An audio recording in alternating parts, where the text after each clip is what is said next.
Line number 30, Joshua Rodriguez.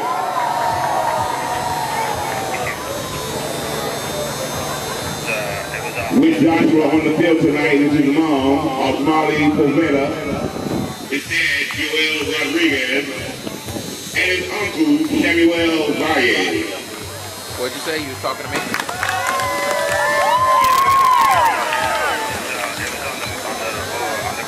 Let's hear it one more time. Joshua Rodriguez.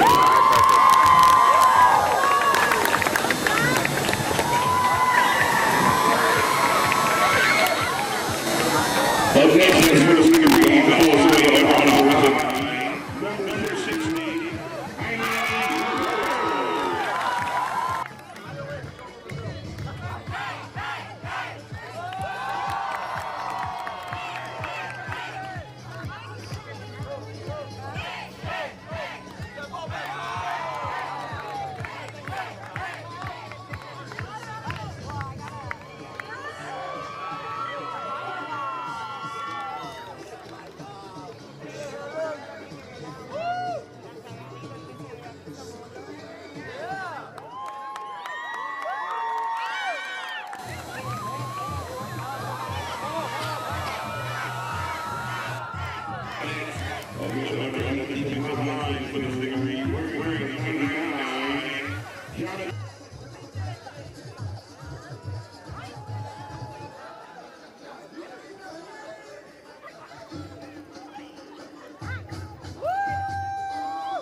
Hey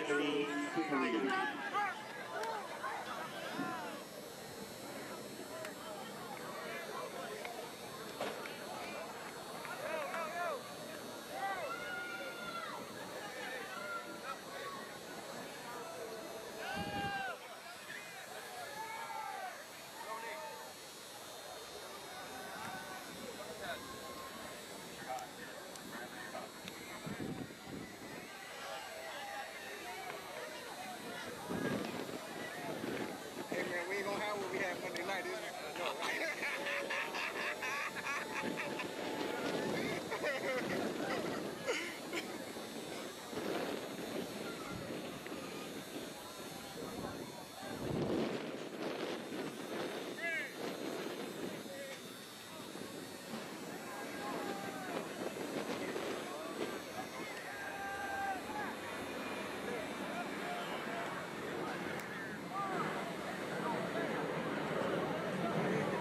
Right, here we go. Last one. Into the ball. Last one.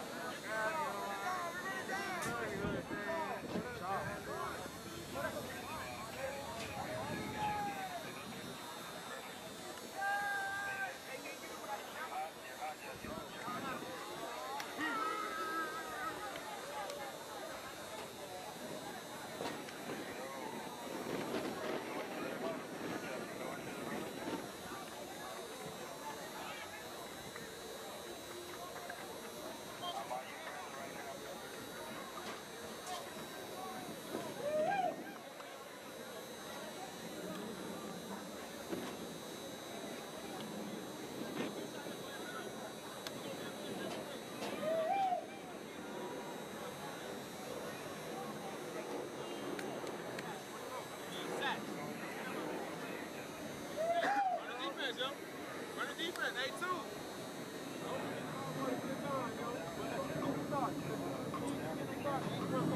Y'all boys block out, man. Squad, 1, 2, 3, squad! Woo! Go, baby, let's go! Yo.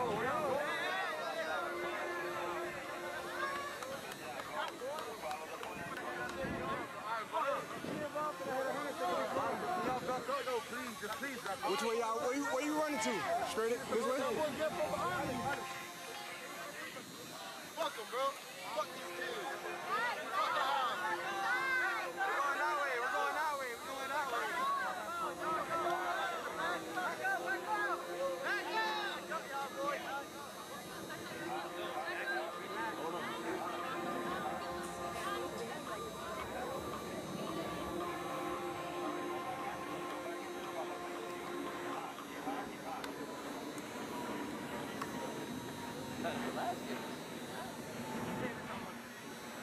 Hey, win, team first.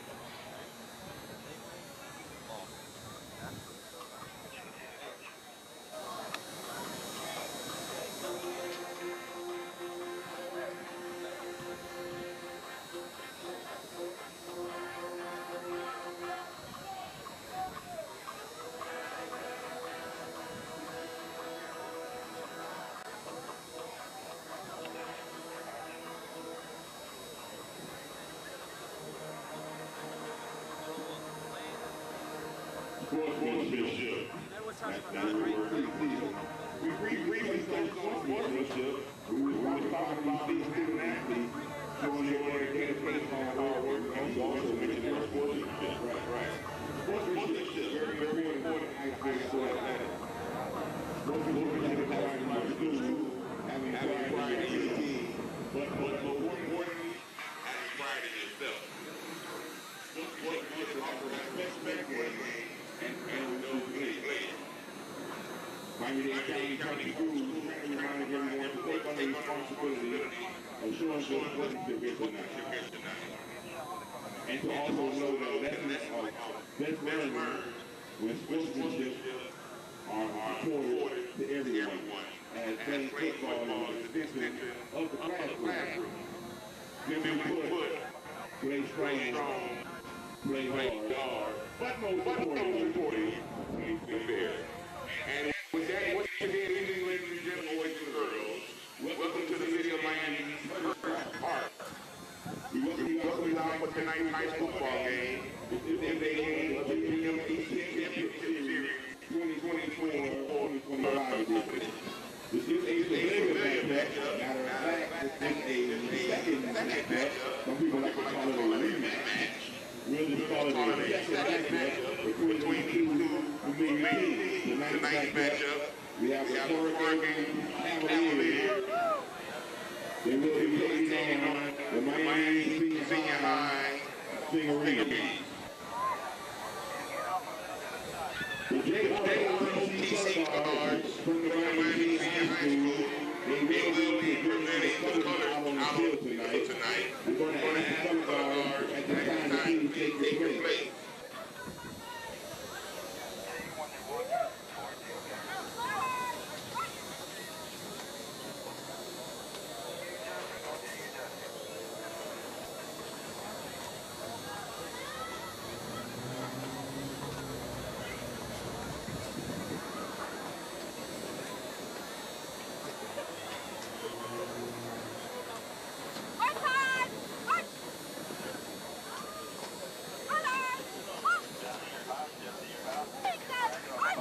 Playing our national anthem tonight will be the well-renowned $1 band from the Miami High School. We'd like to ask everyone at this time who's waiting able to please rise. And gentlemen, please recap.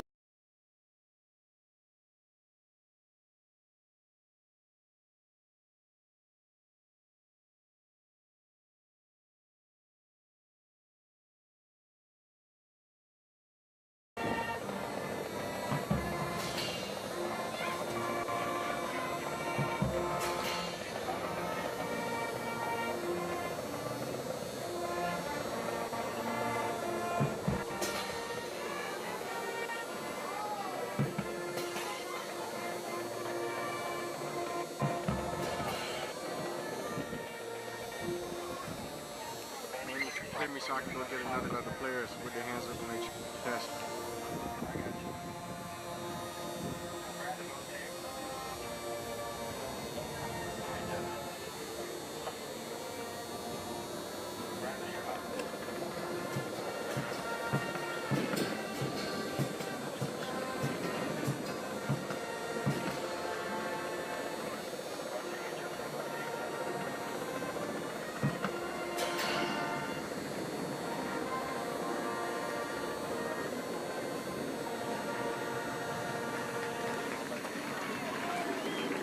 Thank you to our very APC guard and the Stingarees Martinez.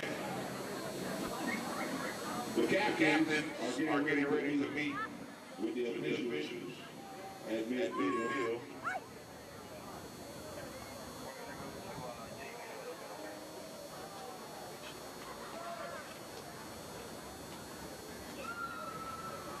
Appreciate you.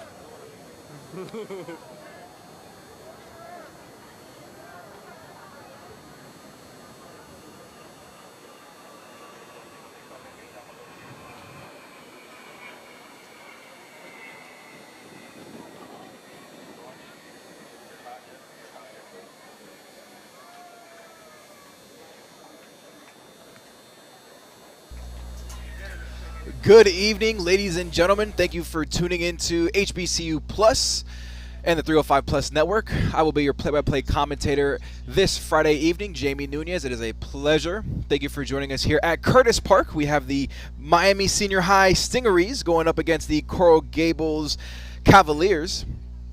Thank you for spending your Friday night with us. We're getting started in just a few moments. We have the captains in the middle of the field doing the coin toss. We'd like to wish Coach Welch and his Cavaliers good luck tonight. Good luck to both of these teams, as it is a rematch where the Stingarees did come out on top in that one, and that was here at Curtis Park as well.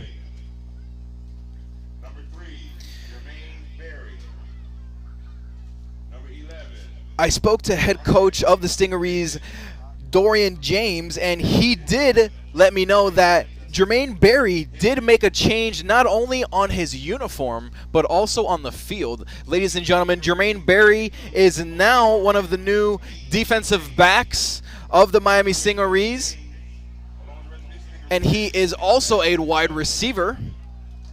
So look for him to be a force on both ends of the field this evening.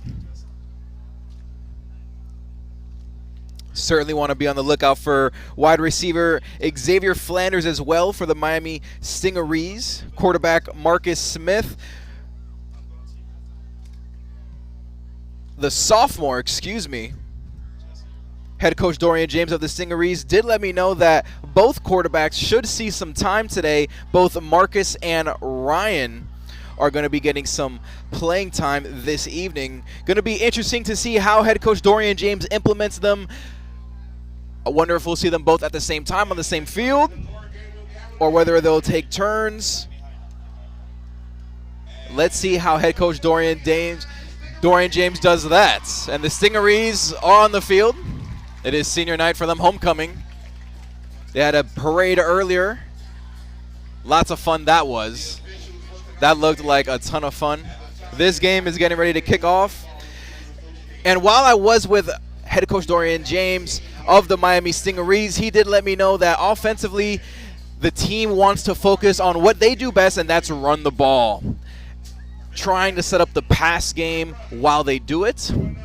And defensively, James did say that they had to take a look at the secondary. That's why I mentioned Jermaine Berry, number 3 now, formerly number 80. He's going back to number 3, and he's going to be in the secondary over there with the DBs as well as the receiver core for the Stingarees. So look for Jermaine Berry there. Head coach Dorian James did say that there's not a position that he's not familiar with, and he had a great week of practice this week. So that's going to be something to look forward to.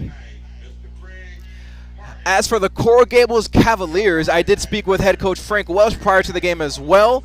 He let me know that we should definitely be on the lookout for number 2, Zion Cherry, number 25, Lazaro Mora, number 8, quarterback DeAndre Piquet, number 6, LeBron Gonzalez, and number 75, offensive lineman and defensive lineman Andy Sosa. Welsh did say that he does hope that these student athletes on the field understand his philosophy, and that his philosophy is to take care of business the first time around so you don't got to handle it the second time around. So let's see if the Cavaliers can bounce back and win the rematch over the Stingarees this Friday evening. Thank you again for joining us. If you're just tuning in, we're getting ready for kickoff here. It is the Miami Senior High Stingarees and the Coral Gables Cavaliers. And the kick is off.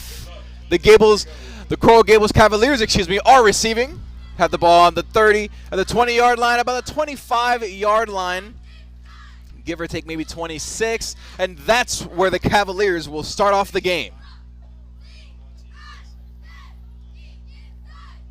Zion Cherry was a force last time at this very field here at Curtis Park. He had an effect as a linebacker and as an offensive threat for the Cavaliers. I certainly am looking to keep an eye on him. Number 2 for the Cavaliers, Zion Cherry. Head coach Frank Welsh did say to look out for Lazaro Mora as well, the junior running back. It is 1st and 10 for the Cavaliers. Quick screen to the left, and a nice tackle there by the Stingarees. 2nd down.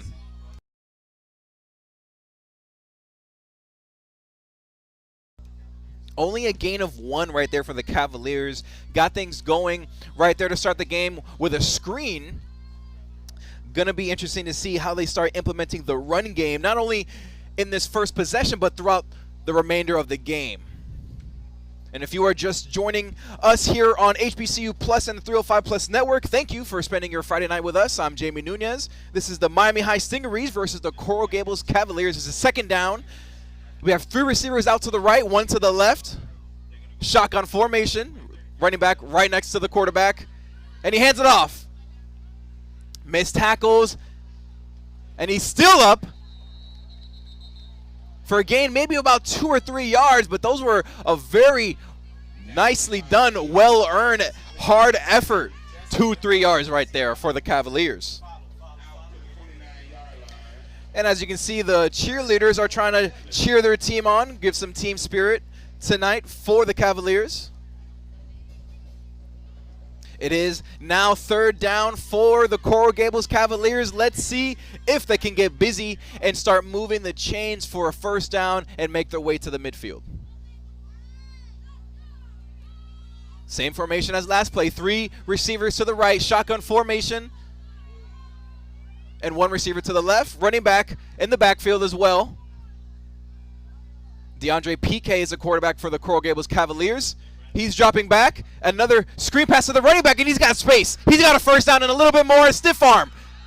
Very nice up until the past the 50-yard line. Very, very nice play design right there. We got a little bit of extracurricular activities there after the play between a Stingaree and a Cavalier.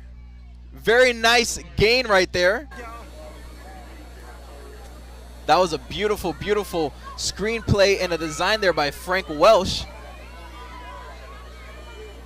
As we can see here on the replay, ladies and gentlemen, shotgun formation. Looks like they're going to pass the ball for sure, but sure enough, they go ahead and they dump it off to the running back right here. I believe that is Lazaro Mora, the running back, who did make that reception and that big run, big 1st down and then some for the Cavaliers. Cavaliers 1st down, they're at the midfield, and they hand the ball off again, and they get about 7 yards or so, almost a 1st down.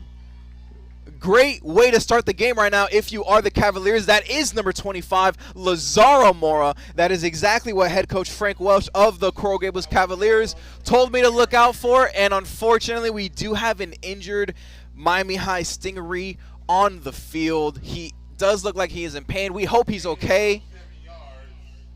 But man, oh man, what a start by the Cavaliers. 0-0 throughout the 1st quarter. We do have 9 minutes and 49 seconds left in the quarter. We'll be right back. Don't go anywhere. Stay tuned as we continue this ball game.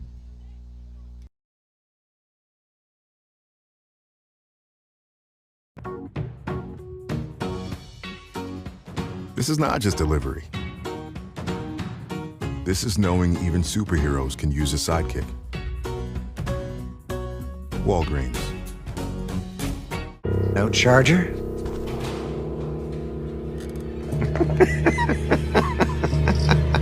It's a Mac. The battery lasts all day. See you next week.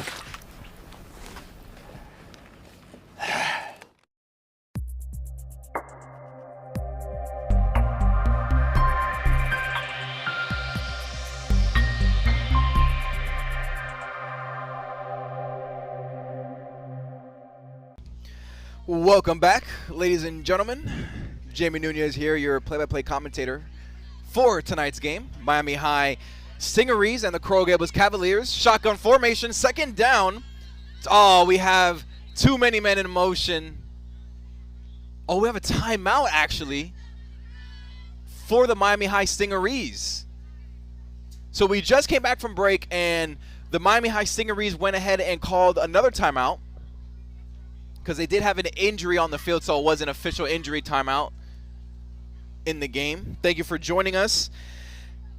And as I did mention, I did speak with both coaches prior to kickoff, and this is a rematch, ladies and gentlemen. So there is a lot at line as far as bragging rights are concerned and as far as reputation is concerned. And both of these programs certainly want to win tonight. But I'll tell you right now that the Cavaliers certainly wanted just a bit more, simply off the fact that they did lose last time at this very stadium at Curtis Park.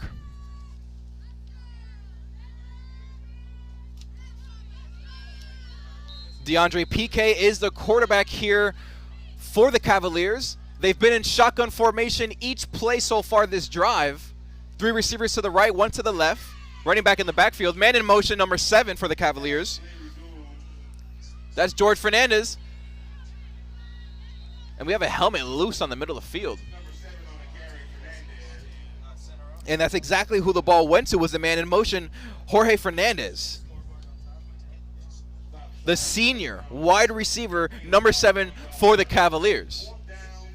It's going to be 4th down and 2, and it looks like, ladies and gentlemen, tuning in, that this offense is not coming off the field. They're going to be going for it here on 4th down and 2. Let's see who they go to. My guess is they're going to go to Zion Cherry. But let's see. Shotgun formation, 3 receivers to the right, 1 to the left, running back in the backfield with PK. And he hands the ball off to Lazaro. To Lazaro Mora, but unfortunately he does not get the first down. Is that a turnover on downs? My mistakes, ladies and gentlemen. That was 3rd down just now, so now it's going to be a 4th down situation, and it still looks like that. The Cavaliers are going to be going for it still. They lost a yard, and they're still going to be going for it here on 4th down.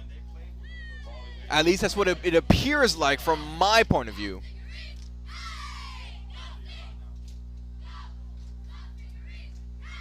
And that's exactly what's going on, ladies and gentlemen. This time we have 2 receivers on each side of the field. Running back right next to PK. Shotgun formation. And it looks like a false start on the Cavaliers. And that's exactly what they call. That's a tough break right there. I doubt they go for it, and that's exactly what's going to happen. They're going to go ahead and send the punting unit out for the Coral Gables Cavaliers, and the Miami High Stingarees did stop the momentum right there defensively. The Cavaliers got off to a really great start offensively, and then that injury timeout and then the timeout again by the Stingarees really kind of delayed the momentum they had going on. And that kick was nearly blocked, but he did get it off. It bounces on about the 25-yard line, and it is secured by the Cavaliers.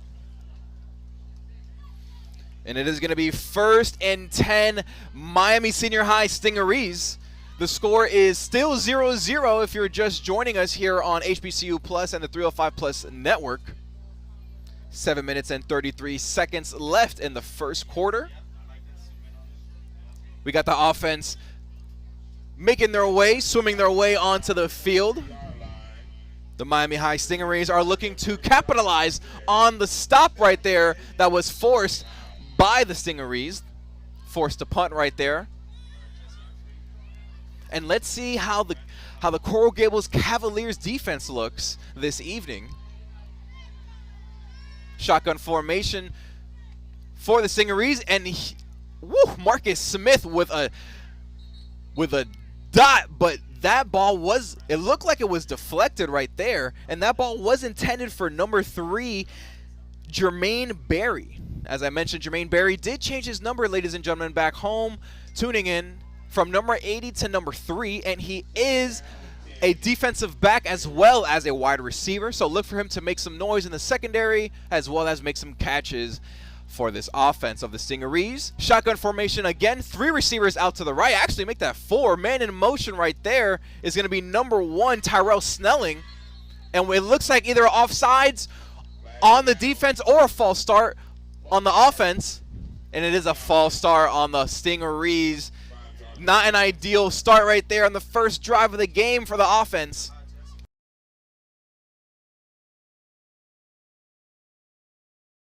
As you can see, the fans, hardcore fans, rooting right now.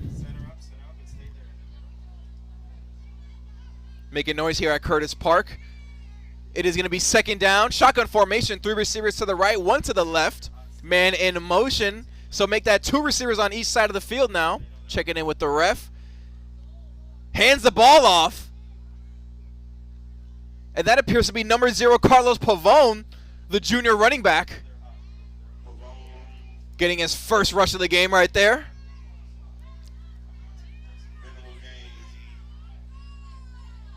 And it looks like the Stingarees are hurrying things up. 7 minutes left. Actually make that 6:56 left on the clock in the first quarter and ticking. No huddle for the Stingarees. Shotgun formation, man in motion. It is going to be Snelling again. Actually scratch that, make that Jermaine Berry man in motion. And that's where Marcus Smith looked first, but he dumps it off to Snelling right there. Not for, that might be for a loss, as a matter of fact. Great defense right there by the Cavaliers. And the Miami High Stingarees are going to have to punt this away. Very impressive defense right there by the Coral Gables Cavaliers, forcing a punt.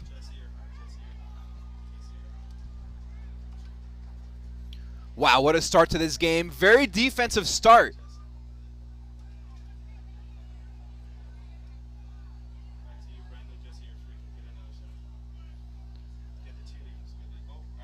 The Stingarees are getting ready to punt it off. And we have a flag on the play. We have a flag on the play. It's going to be an encroachment on the Cavaliers. Yeah, here we have the Miami High Stingaree mascot showing some love right there for his school. Punt formation right now for the Stingarees after the 5-yard penalty.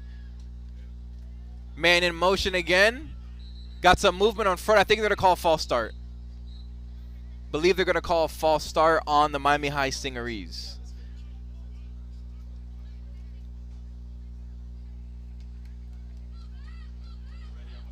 And the call on the field is going to be a false start on the Stingarees. That's exactly what goes on. We have the cheerleaders cheering on for the Miami High Stingarees. It is homecoming night for them, so this is a bigger game than usual for all the seniors, especially over here at Miami High at Curtis Park. Punt formation yet again, maybe 3 times the charm here tonight at Curtis Park. And that's a muffed punt. And that's going to be at about the 45-yard line or so, give or take. Maybe the 35-yard line, actually. That's exactly where it might have been, the 35-yard line. That was not a very good punt, unfortunately. Miami High Stingaree cheerleaders are still cheering on. And we do have a water break right here, an official timeout at the moment here at Curtis Park. Senior night for the Miami High Stingarees. We're going to take a quick break. Don't go anywhere. We'll be right back here at Curtis Park in just a few moments.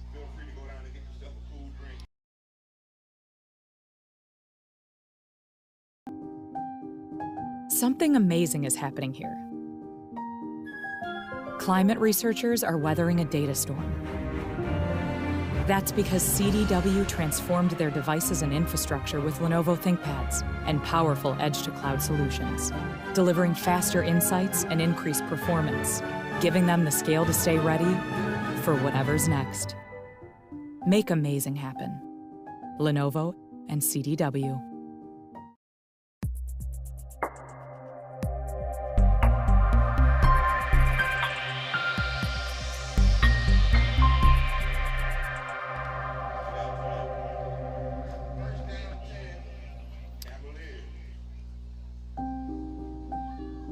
Something amazing is happening. Thank you for joining us here on the 305 Plus Network, HBCU Plus. We have a 1st and 10. Pass right there completed. That was a very nice catch and throw right there by the Cavaliers. Very good field position. If you're just joining us here, we're at Curtis Park. It's the Stingarees going up against the Cavaliers.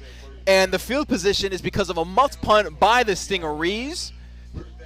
So the Cavaliers had the ball at about the 35-yard line, and now they're over at the 25-yard line after that 10-yard reception that passed by BK of the Cavaliers. Man in motion right now. That's number 5 for the Cavaliers. That's going to be Angel Gonzalez. 3 receivers to the left, 1 to the right. Running back next to PK. Nice block right there by the running back, and it is going to be a quarterback sack. We do have a flag. That's number 12 for Miami High, Jaden Henry, the junior linebacker and defensive lineman. But we do have a flag on the play. It is going to be a holding on the offense.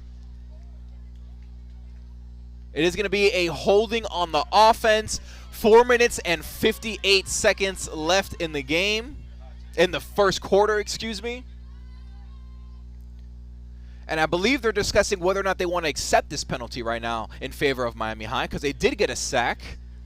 So whether or not they want the penalty, want the foul to count in favor of them, that's what head coach Dorian James is thinking about. And I believe they ended up, let's see, they're still actually discussing it.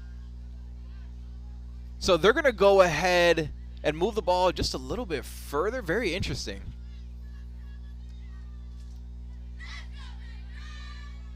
Very, very interesting sequence of events here at Curtis Park. So I believe that the penalty was declined. I believe that's what just happened. The clock is going. 4 minutes and 55 seconds left here in the first quarter. Man in motion is number 2, Zion Cherry. Oh, that's not the football. That's a helmet loose. And that's exactly who it was. Zion Cherry, the man in motion with the football right there. That was first down. He was tackled at the 34-yard line. Now it's going to be second down for the Cavaliers. Very interesting to see where they go from here. At the start of the game, they made their way all the way from their side of the field to roughly about the 40-so yard line of Miami High until there was an injury timeout in which that kind of halted the momentum of the Cavaliers offensively. And now we actually have a little bit of shower going on here at Curtis Park. Umbrellas are coming out, but the cheerleaders are still cheering on, and football is still being played here at Curtis Park. Shotgun formation for the Cavaliers. 2 receivers on each side of the field. Running back in the backfield with PK, and we do have a flag on the play.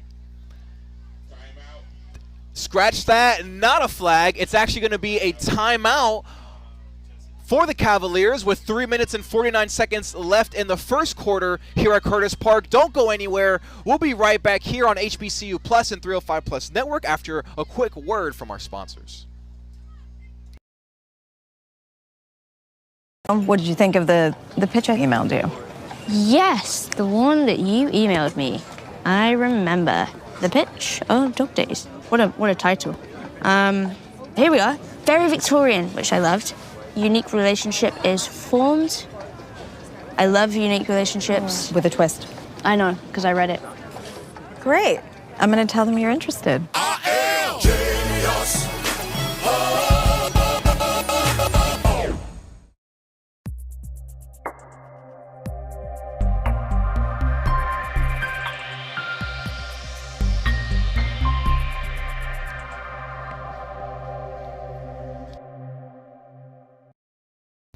Welcome back.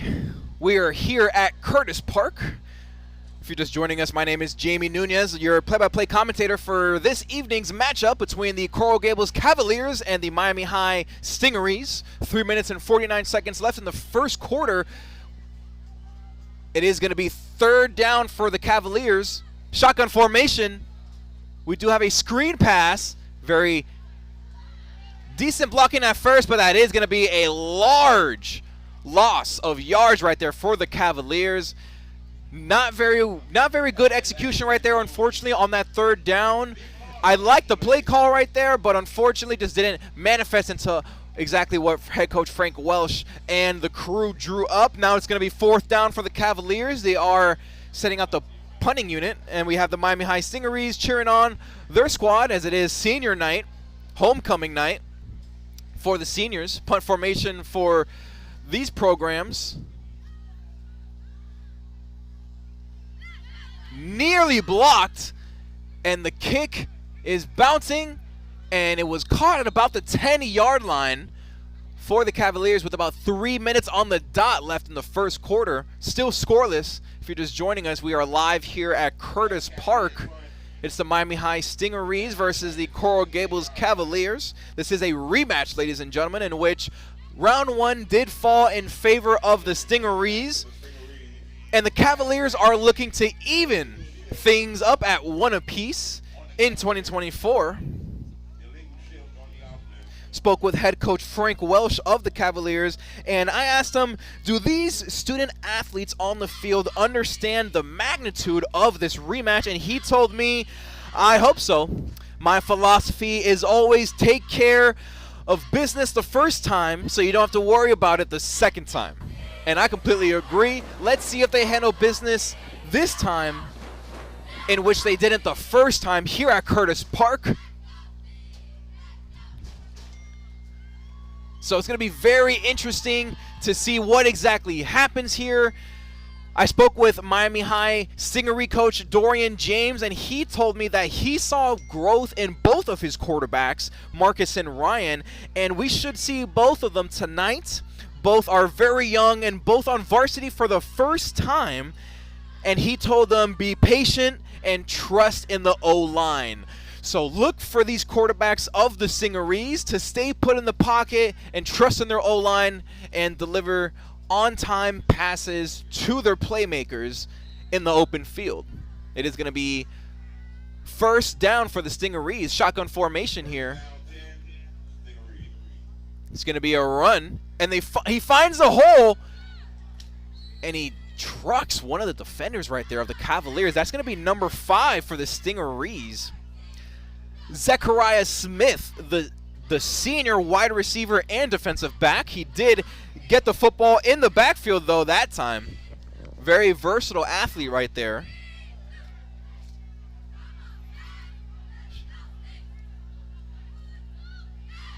Looks like a quick audible little call on the field right there by Marcus Smith, the quarterback of the Stingarees. Here we go, shotgun formation. Number 11, Ryan Jenkins is going to be in quarterback, excuse me, not Marcus Smith. That's going to be the freshman quarterback. As I mentioned, head coach Dorian James of the Stingarees did mention that both of these quarterbacks, Marcus Smith and Ryan Jenkins, are very young, sophomore and freshman quarterbacks, first times for both of them in varsity. So very interesting to see, very interested to see how they perform, especially now with the football a little bit more slick in this wet weather here in South Florida at Curtis Park. If you're just joining us, it's the Stingarees versus the Cavaliers. It's going to be first down for Miami High, and they hand the ball off again, and I do see a flag, a lot of flags here in the first period, about 1 minute and 57 seconds left here in the first quarter.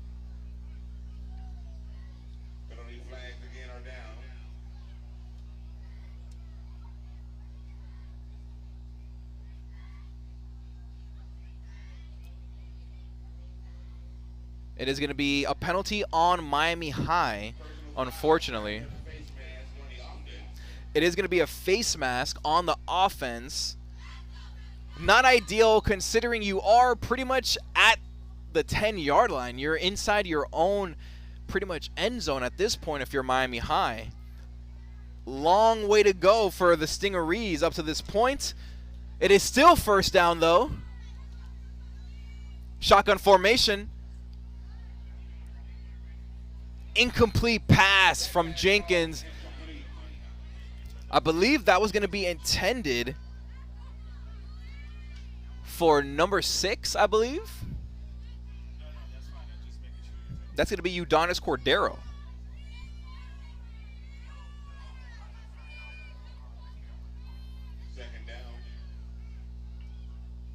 Second down for Miami High, and do forgive me if I do mispronounce some of the athletes on the field, some of the student athletes on the field. They did change some numbers around. We have 3 receivers out to the right for Miami High, 1 to the left, running back in the backfield next to Jenkins. And he drops back. He's looking for a deep pass right there. Woo! Nearly one-handed by Jermaine Berry, number 3, the wide receiver and defensive back. That was a very good-looking pass there by Ryan Jenkins, the freshman quarterback. Number 11 for Miami High.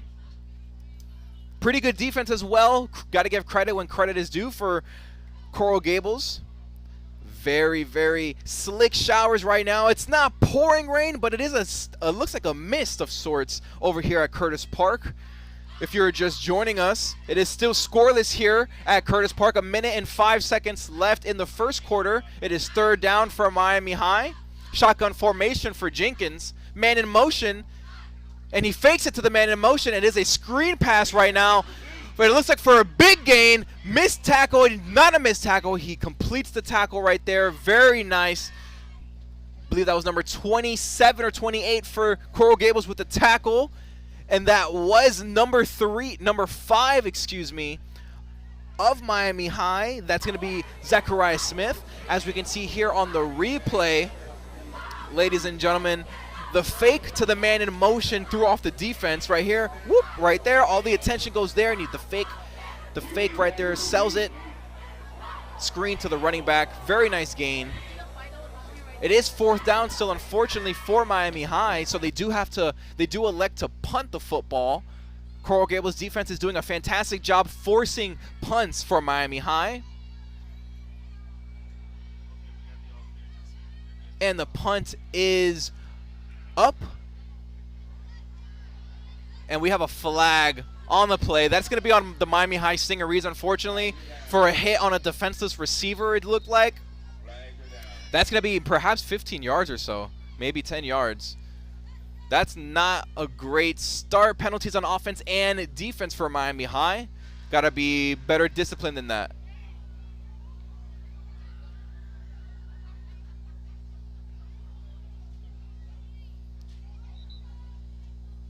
The misty showers have slightly gone away, but they are still here. Makes you wonder what kind of impact they're going to have on this game. And it's exactly what the referee calls. Personal foul on Miami High right there on the tackle on the defenseless receiver right there. That football was going out of bounds, so there's really no point for that young man to have hit the receiver right there.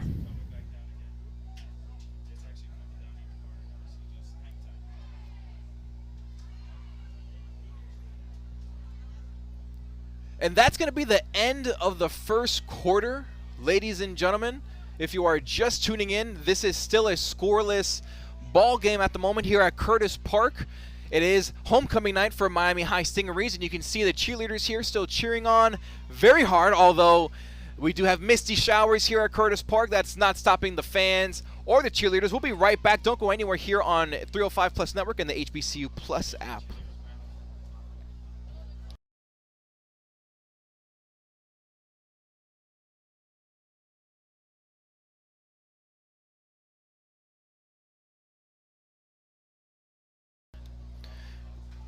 And welcome back. As you can see, that is a senior cheerleader for Miami High. It is going to be homecoming night for the seniors. So very special night here for the seniors of the Miami High Stingarees. Not only for the cheerleaders, but for the band members and the football players on the field, the student athletes, as well as their family and friends that are in attendance.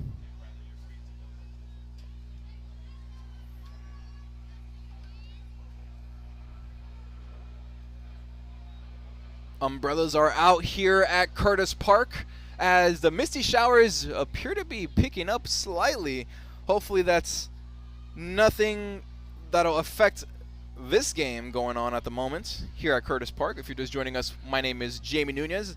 The second quarter is getting ready to begin. 12 minutes remaining on the clock. Is just about to get started. Head coach Dorian James looks a bit frustrated right now.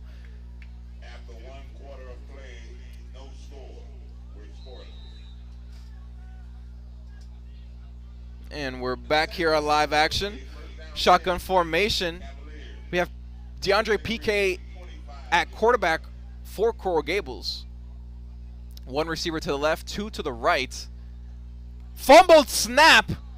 And luckily Zion Cherry was able to jump on top of the football. That would have been a huge error right there. Self-made error at that by the Cavaliers. Considering that it's still a scoreless game, it's anyone's ball game up to this point. Second down and 18 right now for the Cavaliers, but take a look at this replay, ladies and gentlemen. Rapid replay. First down right here. PK was getting the call from the sidelines, and unfortunately he just didn't see the snap coming. Goes right underneath his knees And Zion Cherry was lucky enough to jump on top of the football, and the Cavaliers were lucky enough that Zion Cherry jumped on top of the football. Shotgun formation again, 2 receivers to the right, 1 to the left, and it is going to be a penalty right here just prior to the snap.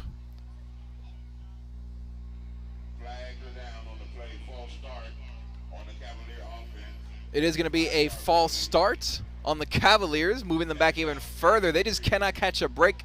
It's almost like they don't want to put any points on the board. They were so close the first possession. They had amazing field position on the second possession, and now to open up the second quarter, they were just at the 25-yard line, and unfortunately, they're now close to the 40-yard line because of the fumble snap, and the penalty. Shotgun formation, 2 receivers on each side of the field for the Cavaliers. Running back in the backfield next to PK. PK with the pass, and it is going to be nearly intercepted by number 3, Jermaine Berry. Jermaine Berry just recently changed his number to number 3 as a result of switching to cornerback as a defensive back now, as well as a receiver for Miami High. Very nice pass deflection right there. Near interception for Jermaine Berry and the Stingerees.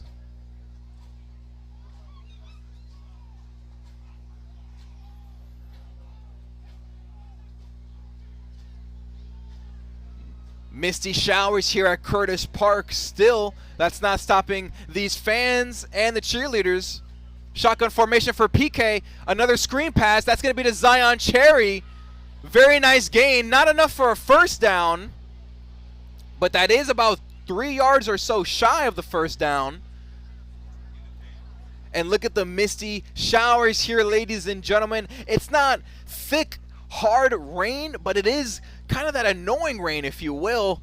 Misty, and it's everywhere. It's affecting the slickness of the ball, the grip of the football. Certainly makes you wonder if any running backs are going to fumble the ball. We already saw the fumbled snap right here with PK and the Cavaliers and his center, unfortunately for them.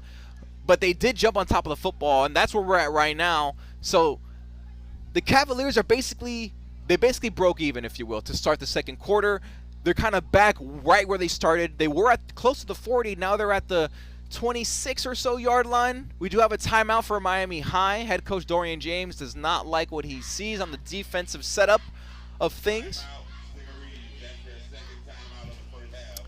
That's their second timeout of the first half. We'll be right back. Don't go anywhere. Stay tuned here at Curtis Park on the HBCU Plus app after a quick word from our sponsors.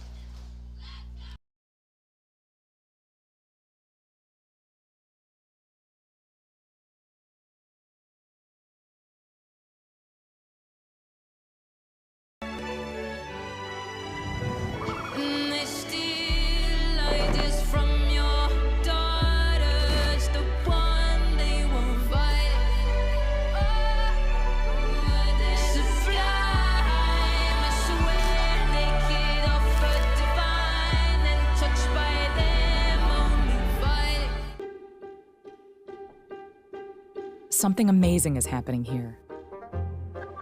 The next era of AI has arrived. CDW data engineers are helping organizations harness the power of AI with Intel Core Ultra processors. The power to run workloads faster means greater performance, giving your team a better shot at success. Make amazing happen. CDW.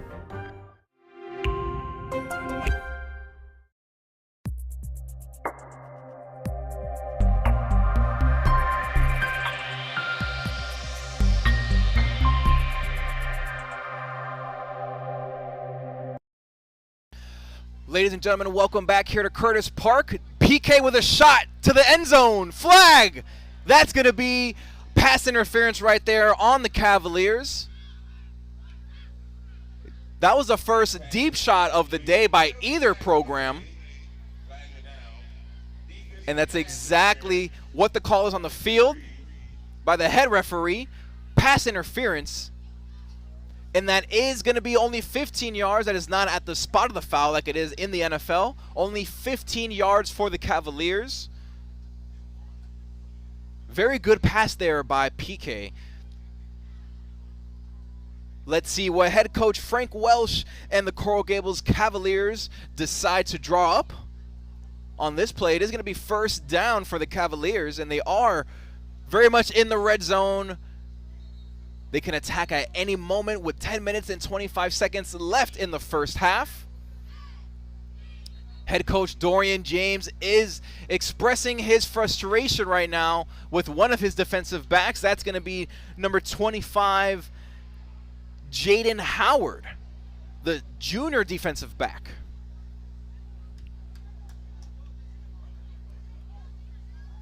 First down for the Cavaliers. Shotgun formation. 3 receivers on the left, 1 to the right. And a running back right next to PK in the backfield. Let's see what head coach Frank Welsh and the Cavaliers draw up on this first down in the red zone. It's been scoreless up to this point, ladies and gentlemen, tuning in. Thank you for spending your Friday evening with us. And head coach Dorian James, you can see him on the bottom of the screen. He is frustrated.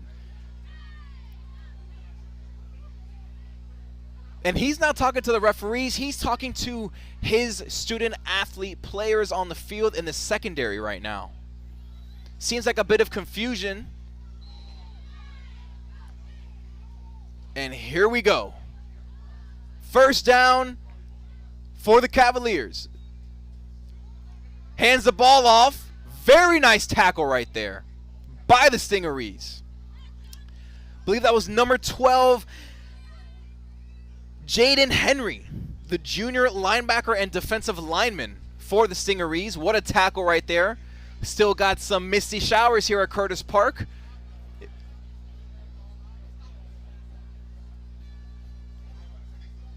Number 19 for the Stingarees, Josh Johnson, the senior defensive back and running back, was checking in with Dorian Smith. And as you can see here on the replay, what a tackle here. And that was indeed number 12, Jaden Henry, the junior linebacker, with a fantastic tackle right there.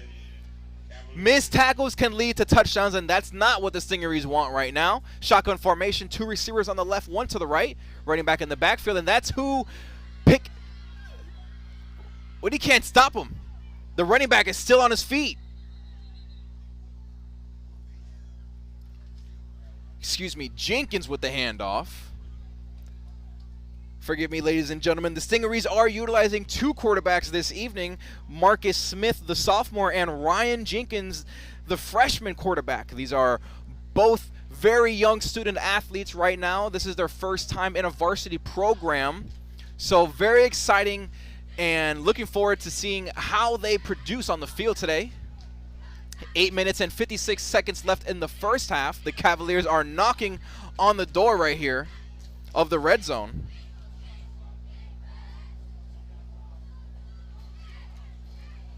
Shotgun formation, 2 receivers on both sides of the field. Running back next to PK. That's going to be a run up the gut. But unfortunately, oh, we do have a flag.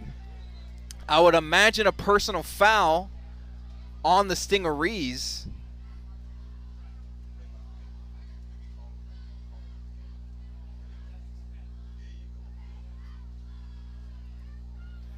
Yep.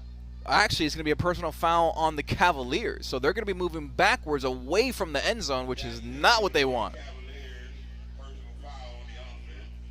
Head coach Dorian James has been on the numbers virtually this entire possession, red zone possession for the Stingarees. He does not want the Cavaliers to get in the red zone, and I do not blame him, as he is the head coach of the program. I spoke to him a little bit before the game, and he told me that the secondary needed a little bit of work done. That's why you see Jermaine Berry, number 3, out there in the secondary, as well as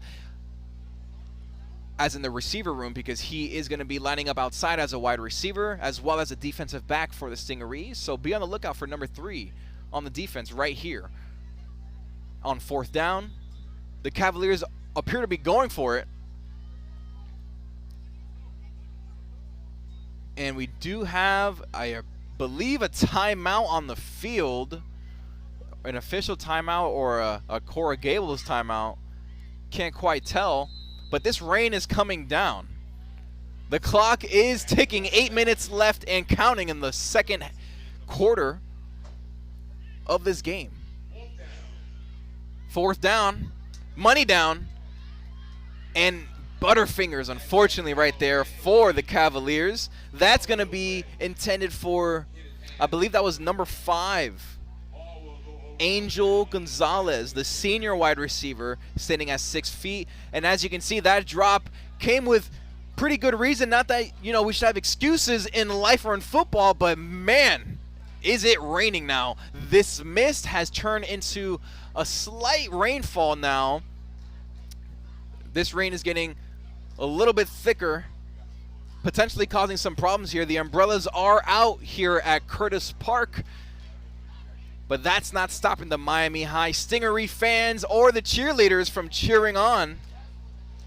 This rain is coming down, but it's coming down with some South Florida love here. If you're just joining us here, thank you so much for spending your Friday evening with us here at HBCU Plus and 305 Plus Network. My name is Jamie Nunez, and it is going to be first down for the Stingeries, and they hand the ball off, and that is going to be a gain of about 4 yards or so, 3 yards or so for Miami High. Still a scoreless ball game if you're joining us here. 7 minutes and 37 seconds left in the first half.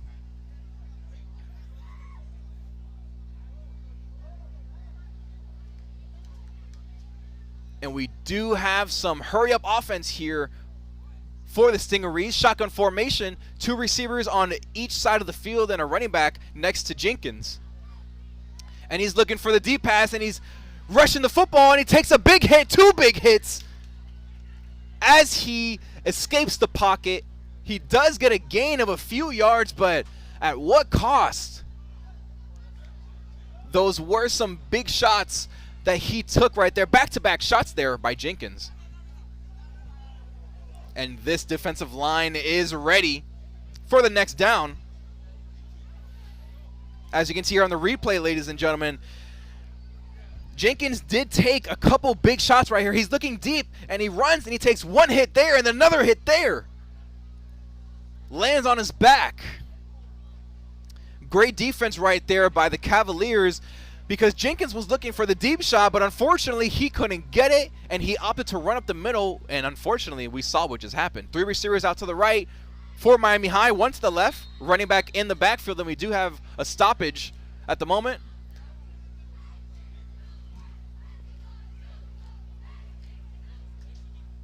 That's going to be, I believe, a delay of game on the Miami High Stingeries.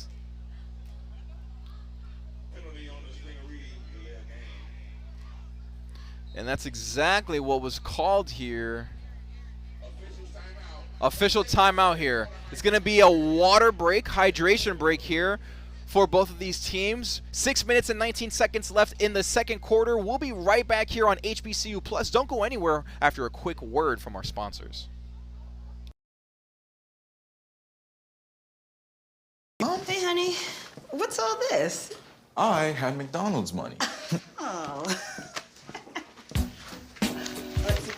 Get one favorite like 10-piece chicken McNuggets or a quarter pounder with cheese and get another for just $1 right now at McDonald's.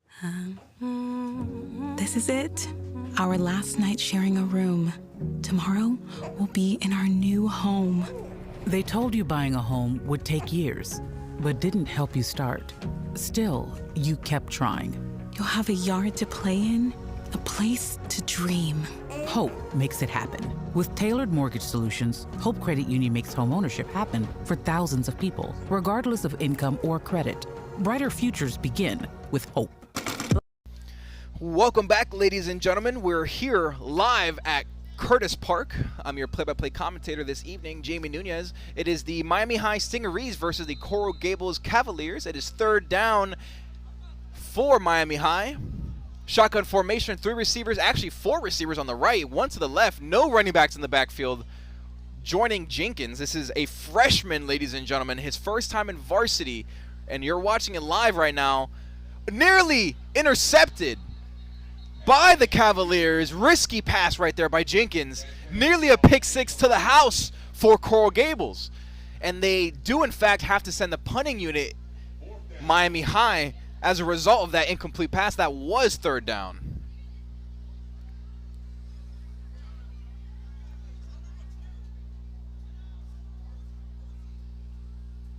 Actually, scratch that, ladies and gentlemen. That was second down. Nope, I was right. Sorry about that, ladies and gentlemen. That's going to be fourth down. They are going to have to punt this football away. Great job by Coral Gables' defense, forcing the punt. Head coach Frank Welsh and his staff of Coral Gables drawing up some really good defensive schemes up to this point in the ball game. 6 minutes and 17 seconds left in the first half. Lofty snap right there, but the kick is off. The punt, very decent punt. And the Stingarees are just going to catch it over there at the 40-yard line. Could have maybe waited a couple bounces, but they'll settle for what they can get. Well, don't go anywhere, ladies and gentlemen. We'll be right back here at Curtis Park. 6 minutes and 7 seconds left in the second quarter. We'll take a quick break after a word from our sponsors. We'll be right back. Feeds fashion. Fashion doesn't always feed us. So McDonald's is pairing 5 rising Black designers with 5 fashion insiders. Together, we can change the face of fashion.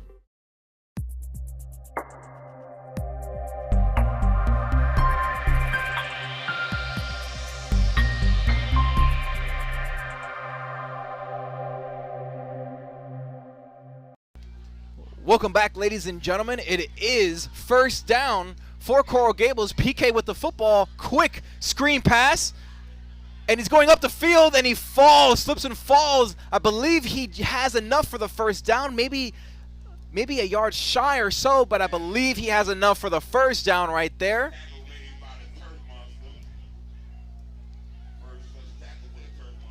And the tackle was made by the Turf Monster of Miami High. Hurry up offense here for Coral Gables. 5 minutes and 44 seconds left in the first half. Shotgun formation. 2 receivers to the left, 2 to the right. Running back in the backfield, and PK hands it off to Lazaro. And Lazaro with a nice run. Another first down for Coral Gables. That's going to be Lazaro Mora, number 25, the junior running back, standing at 5'10", 200 pounds. The running back and linebacker for the Cavaliers. Then this rain is not letting up, ladies and gentlemen. As you can see, head coach of Miami High, Dorian James, making some play calls, some play signals to his defense. And that's a run by Lazaro Mora again, but he is stopped this time at about the line of scrimmage.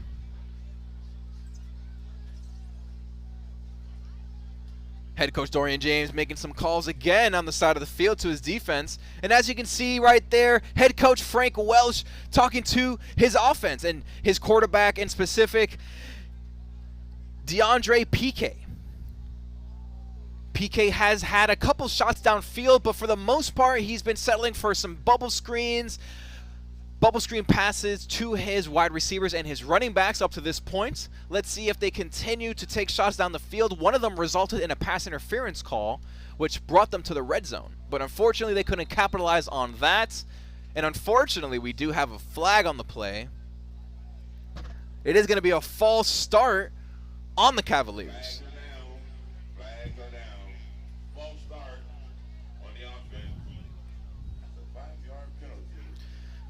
And that is going to be, in fact, a 5-yard penalty in favor of Miami High. Coral Gables offense does have to move backwards. Number 2 for Coral Gables, Zion Cherry, is making his way back on the field. The senior running back is certainly an athlete you want to keep your eyes on, ladies and gentlemen. He's a linebacker and a running back. He can also play outside a little bit. Be on the lookout for him. And that's exactly... scratch that. That's Mora with the handoff, and he does get a loss of yards, unfortunately, for Coral Gables. That's going to be 3rd down for Coral Gables. And as you can see here, ladies and gentlemen, the rain is coming down. Umbrellas are out. That football is slick. But that's not stopping the fans in attendance and the cheerleaders from cheering on. It is homecoming night here for Miami High.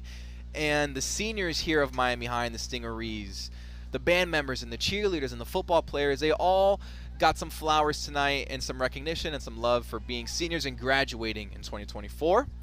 Now back to live action. It's third down. Shotgun formation for the Cavaliers. 3 receivers to the left, 1 to the right, and a running back in the backfield joining PK.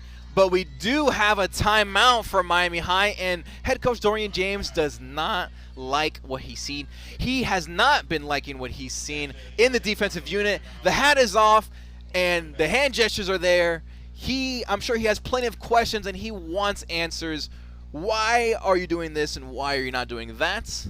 Miscommunication, to say the least, but I'm sure, ladies and gentlemen, they'll figure it out in the locker room at halftime in about 3 minutes and 14 seconds remaining in the second quarter. I'm sure head coach Dorian James will figure out the secondary situation and the defensive unit as a whole in the second half.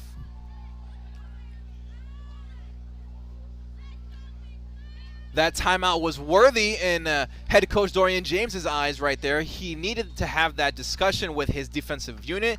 And in fairness, that wasn't just the secondary or the safeties or the DBs. That was in the defense in its entirety. So everyone needed a quick wake-up call right there. They did catch a break with that penalty, but that was a self-made error on the Cavaliers. That wasn't a forced error by Miami High. Coral Gables is in shotgun formation again. 2 receivers to the left, 1 receiver to the right, running back in the backfield. And we do have a flag on the play. It is going to be false start on the Cavaliers, unfortunately. Another break by the Stingarees. But that just means that this defense of Miami High cannot let up. Not for a second, because if you slip up for 1 second, especially when it comes to Miami-Dade football, that could cost you. That could cost you 6 points. That could even cost you 7. That could even cost you 8 points. Some cases, programs will settle for a field goal here and there. But for the most part, it's fireworks after fireworks here in Miami-Dade. Shotgun formation here on third down for the Cavaliers.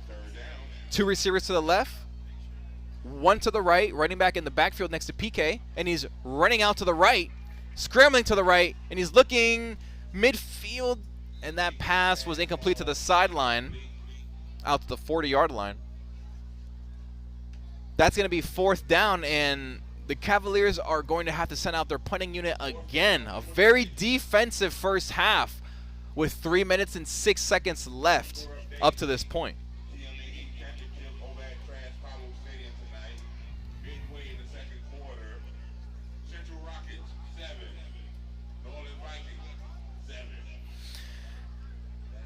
And we do have the GMAC Championship game going on as well on HBCU Plus.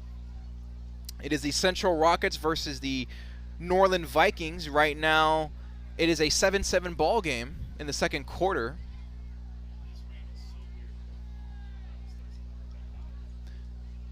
And now the rain is somewhat letting up a little bit. It's kind of back to its misty form, but the punt is off regardless. And they're going to let it drop all the way inside the 10, make it inside the 5-yard line. 1st and goal for the Stingarees, but they're not going to have great field position right there. We'll be right back. Ladies and gentlemen, don't go anywhere after a quick word from our sponsors. Technology lets you monitor your pet when you're not at home. But to monitor threats to your hybrid workforce wherever they are, you need more than technology. You need CDW, who gets to know your business and can design and deploy custom solutions with pre-configured HP notebooks with HP Wolf Security.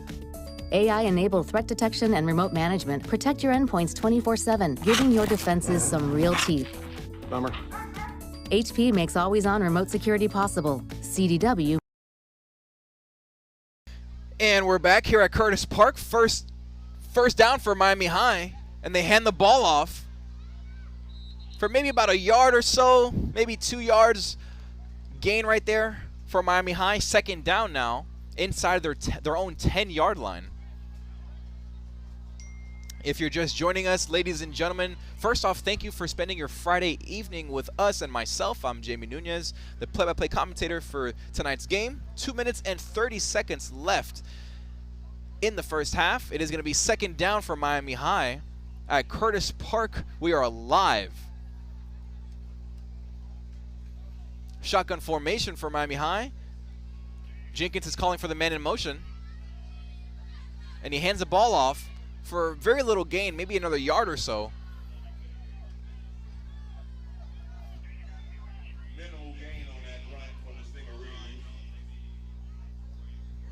Number 7 is coming on the field for Miami High, Darian Cordero, the freshman. And number 6 is coming off the field, Udonis Cordero. The brothers swapping in for one another. Third down for Miami High, and they hand the ball off again. 3 straight runs. Can't really blame them. I mean, you don't want to risk throwing an interception.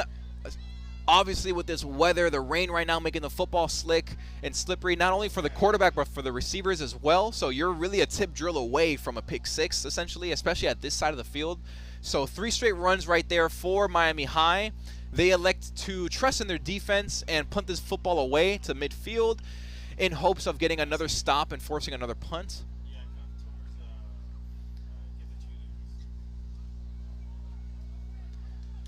And as the punting unit is going to be getting situated,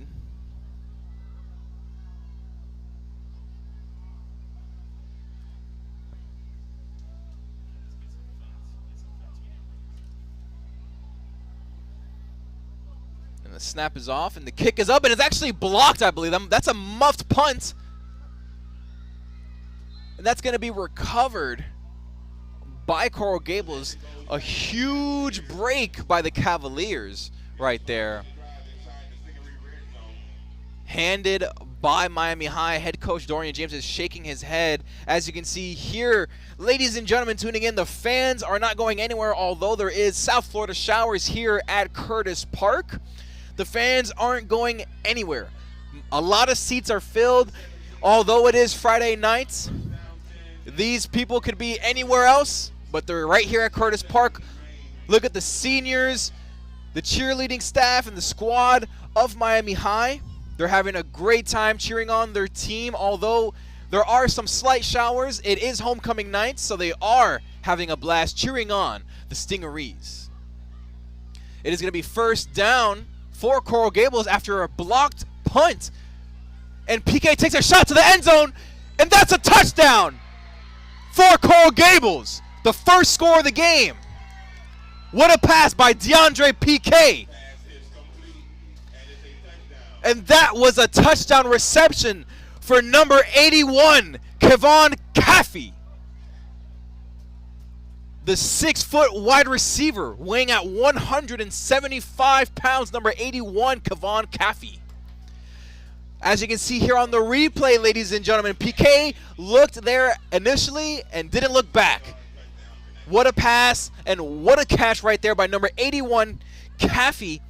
That is the first score of the game, and the first score is a touchdown, 6 points on the board. Actually make it 7 points on the board for Coral Gables.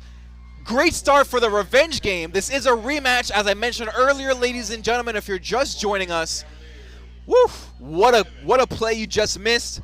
That was a great pass right there by DeAndre PK to Kevon Caffey, number 81, the wide receiver. The first score of the game, 26 seconds left in the first half. So that was very clutch throw there by PK. Very clutch catch there by Caffey. And there you have it, folks. That's the first score of the game. Now let's see how the Miami High Stingarees can come back in the second half. Obviously, we saw head coach Dorian James expressing his frustration with the lack of communication, or just the miscommunication in general of the defense as a whole, especially in the second quarter. I mean, he was really, making a point to simply call the timeout just to have a chat with his defensive unit.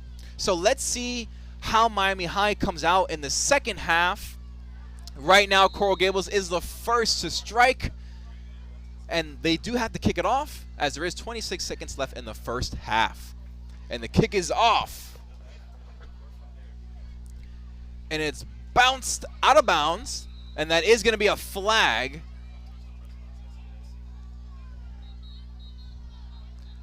Is going to be a flag Let's see what the call is on the field.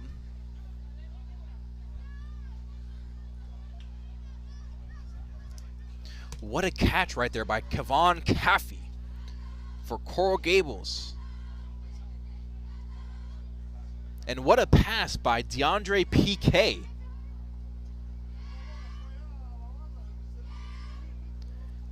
The first score of the game is in the second quarter.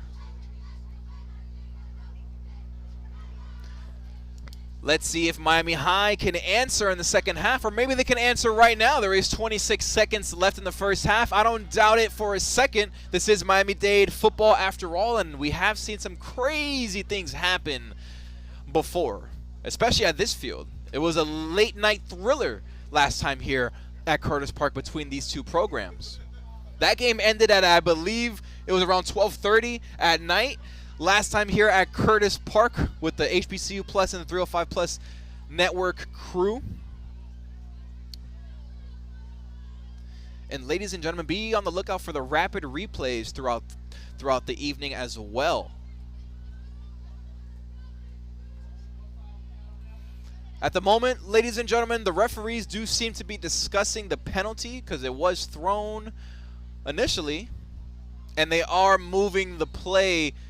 They are moving this football up to the 40-yard line because that kick was out of bounds. So when you have a kickoff and the ball bounces out of bounds, that football is going to automatically be pushed further. It's not going to be a regular touchback at the 20 or 25-yard line. That's going to be more so up the field. Although that is exactly where they place the football, at the 25-yard line after a brief discussion between the referees. They end up picking up the flag, it appears. And if you're just joining us, ladies and gentlemen, thank you for spending your Friday evening with us here at HBCU Plus and 305 Plus Network. 26 seconds left in the first half here at Curtis Park between the Miami High Stingarees and the Coral Gables Cavaliers. A little bit of rain, but it appears to have lightened up a little bit as the first half comes to an end.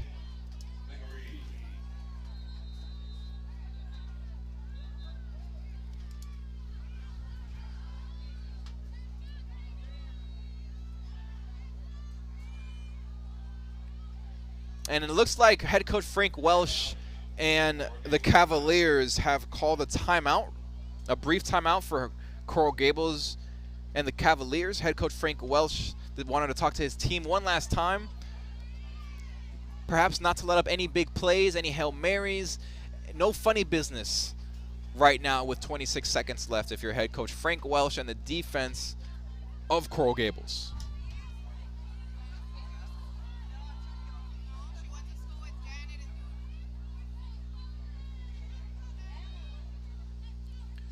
Thank you for joining us here on HBCU Plus. If you're just joining us, you just missed the first score of the game. It was a touchdown reception by Kevon Caffey. Great pass by DeAndre PK. And that came with much less than 2 minutes left on the clock. Clutch time. And don't go anywhere, ladies and gentlemen, as we do have some special performances here at halftime with Miami High and some of their special programs and clubs they have here affiliated with the school. And that's going to do it. First half is going to come to an end. There is 17 seconds left and ticking, but Dorian James opts to take a knee and let the clock wind to 0. And your score in the first half is going to be Coral Gables Cavaliers 7, Miami High Stingarees 0. And as I said, don't go anywhere. You're going to see a ton of fun halftime shows in just a moment. Don't go anywhere. The live action will be right back. But for now, enjoy the halftime show.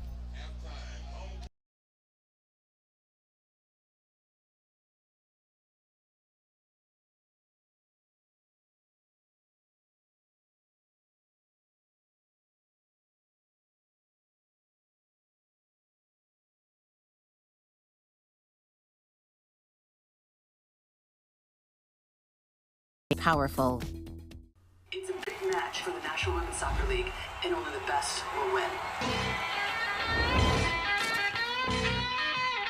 Just blaze Godzilla bankroll, stones from Leone. Yo, I ain't got it all. That means I'm barely home. Trailblazers, stay ballin' with vengeance. My arts is crafty dogs. Why I stuck with Laffy Taffy, wondering how did y'all get past me? I've been doing this before Nas dropped the nasty.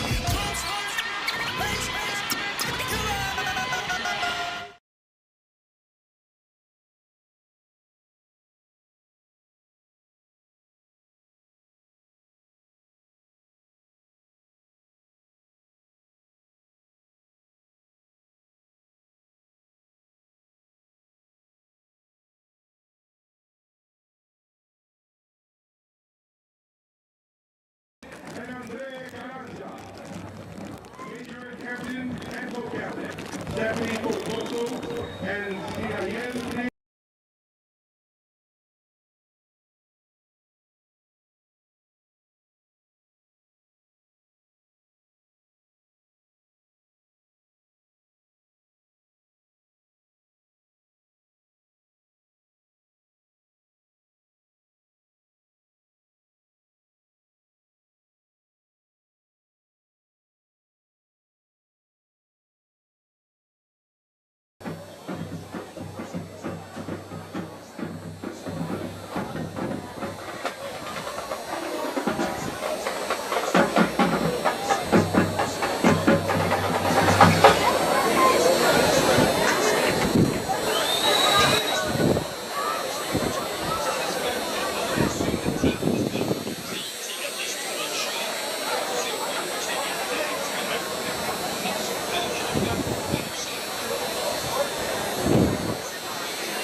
Drum major, is your band ready?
Princess Ray Garcia and Adesanya Kihara.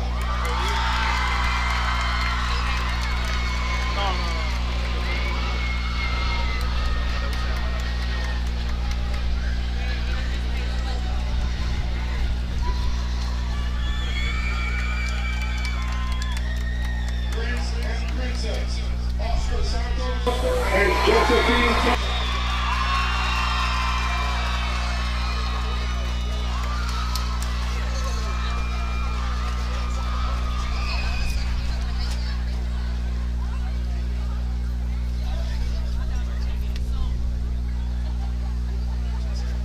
Prince and Princess Michael Porras and Melanie Ruiz.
participating in this year's parade.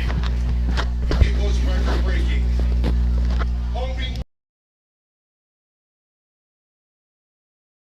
Because of all of you, take pride. For the category of creativity, in third place, Interact and the Alliance. In second place,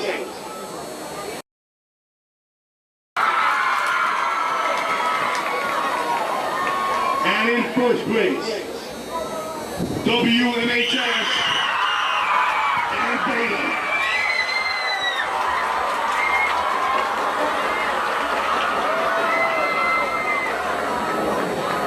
In general effect, in third place, Interact.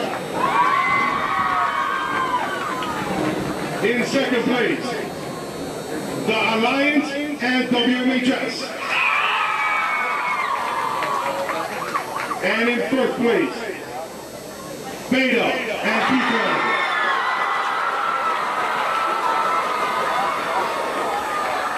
In the banner competition, in a three-way tie for third place, the class of 2028, the Culture Circle and Honorata. In second place, FBA and Interact.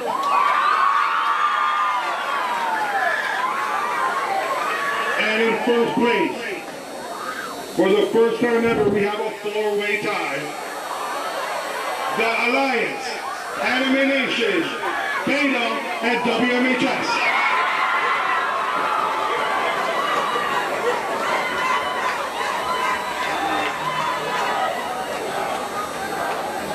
In the flow competition, in third place, in a three-way tie, Anime Nation, Honorata, and Kiko.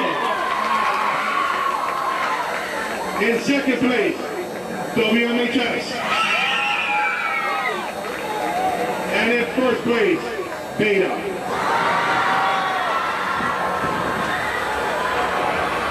For the performance category, in third place, Interact. In second place, Alliance and WMHS. In first place, in a three-way tie, Honorata, Beta, and P-Club.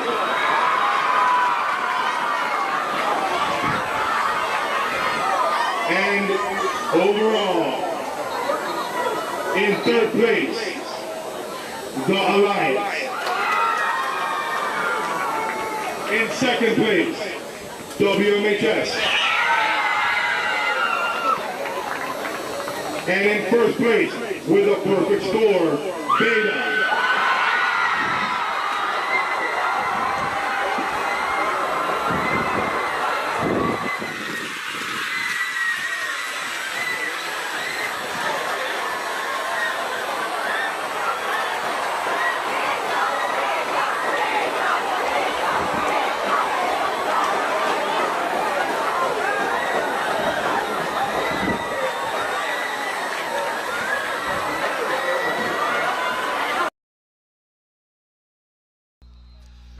Welcome back, ladies and gentlemen. This is the second half action here at Curtis Park between the Miami Senior High Stingerees and the Coral Gables Cavaliers. And the kick is off and caught. Big hit right there by the Cavaliers.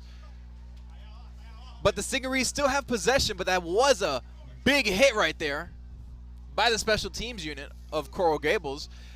And if you missed it, Beta just won. Beta Club for Miami High. They just won the championship.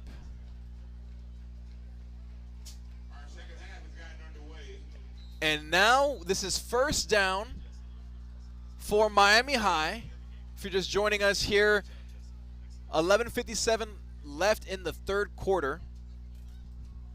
Miami High has yet to score, and they're looking to score here on their first possession.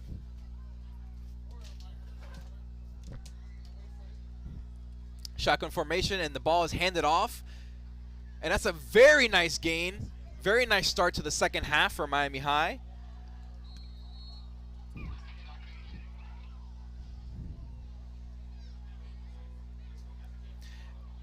Beta Club with the dub right there. Hopefully Miami High can also catch a dub here. As I mentioned previously in the first half, ladies and gentlemen, it is homecoming night for Miami High and the Stingarees. So all the students are having a great time. Cheerleaders, band members, and football players who are all seniors are having a blast right now. Although they are down a score, they're looking to tie things up right now in this first possession of the second half. And the ball snapped and handed off again, this time for no gain, maybe actually a loss of yards, unfortunately, for Miami High. Great upfront defense right there by Coral Gables.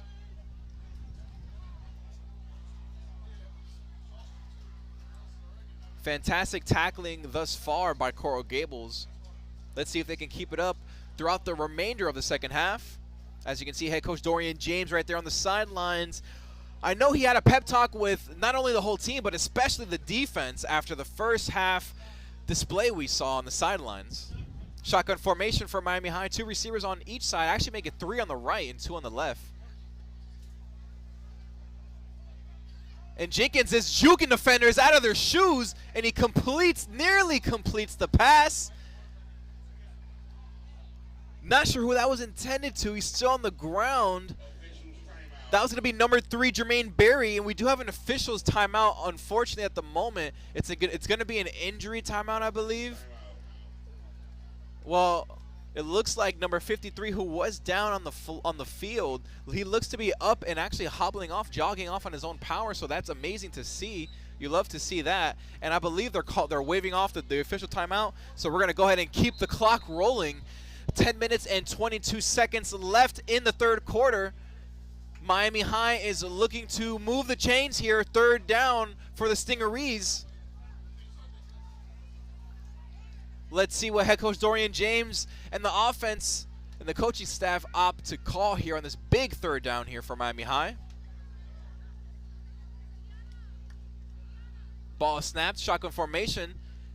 And that's a great pass down the middle, completed to number 6, Udonis Cordero.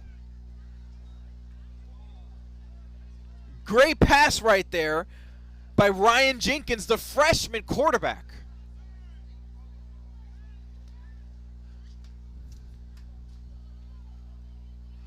Putting up a jump shot is Jenkins right there on the play call right there. Quick no huddle. 2 receivers on the left, 2 to the right. Running back in the backfield, joining him. Shotgun formation here, first down at the midfield, and that's another shot down the field, and the missed tackle right there by Coral Gables leads to a touchdown. Jermaine Berry, number 3 for Miami High.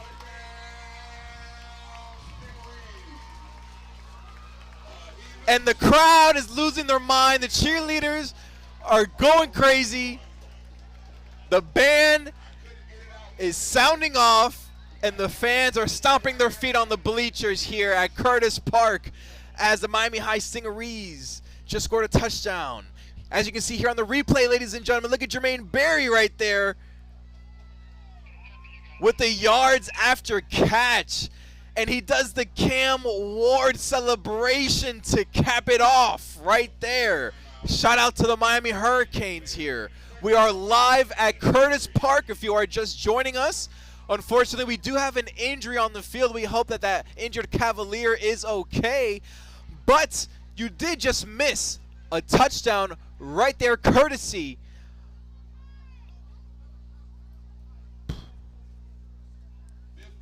of Jermaine Berry, number 3, the wide receiver and defensive back for Miami High. That pass was from Ryan Jenkins, the freshman, ladies and gentlemen. That's right, the freshman quarterback, number 11, Ryan Jenkins. And we're glad to see that the Inter Cavalier was able to get up and move on his own. What a touchdown pass right there from Jenkins down the field.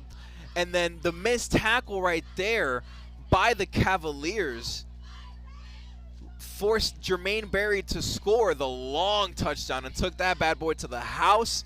Right now we have the point after attempt here for the Stingarees.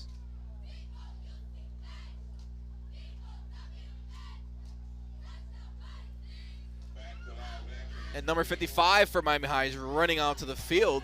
He's got a block for the kicker. And that's exactly what I expected, ladies and gentlemen, from Miami High right there. After the first half, after a halftime talk right there with head coach Dorian James to his team, I fully expected Miami High to come out here and score a touchdown on their first drive. And right there, that point after attempt is good, and it evens the score up at 7-7. There's still a lot of football left to be played. 9 minutes and 18 seconds left in the third quarter.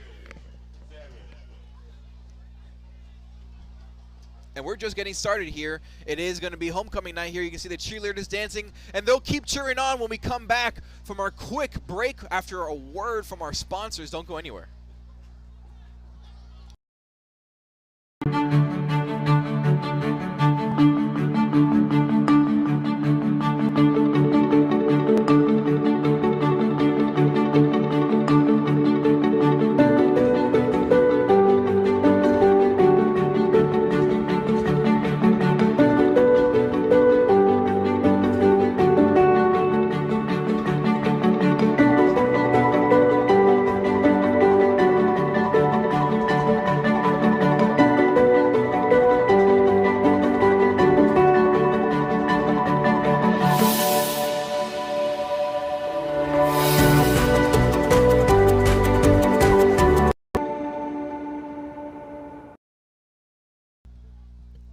And we are back, ladies and gentlemen, here at Curtis Park. Still have misty showers right here. As you can see, the ball actually was tipped off the tee.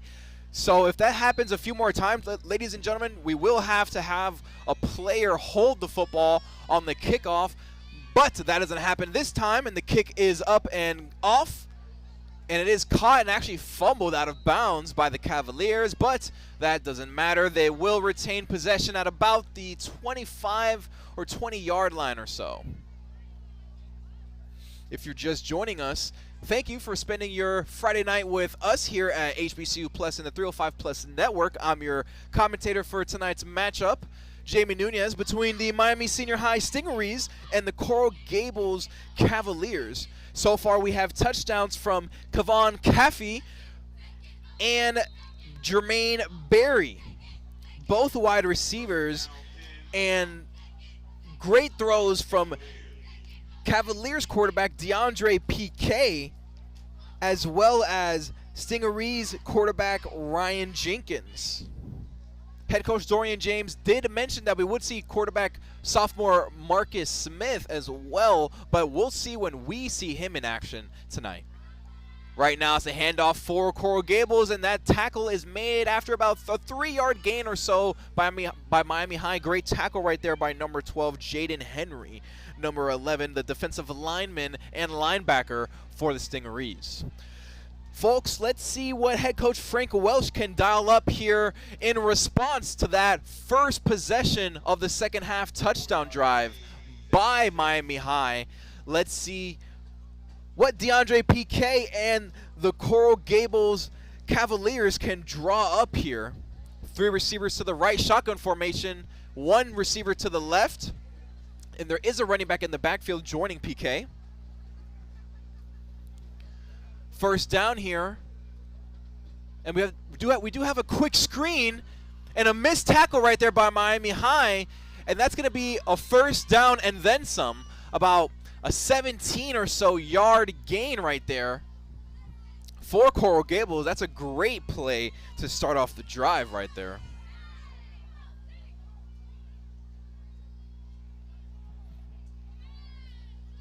And if you're just joining us, ladies and gentlemen, I did speak with head coach Frank Wells prior to the game, and he And when I asked him, you know, do the student athletes understand the magnitude of this rematch? And he said, I sure hope so. My philosophy is to take care of business the first time so you don't have to take care of it the second time. But let's see if they can take care of business right here in this second half. So far, so good. Quick screen pass again by Piquet, and another missed tackle there by Miami High, but not a missed tackle right there. But we do have a flag on the play, unfortunately.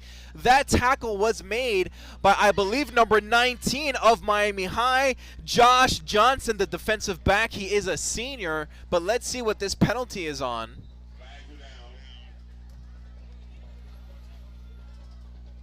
That was a very, very nice play drawn up by Coral Gables, but let's see if that play is nullified by this penalty.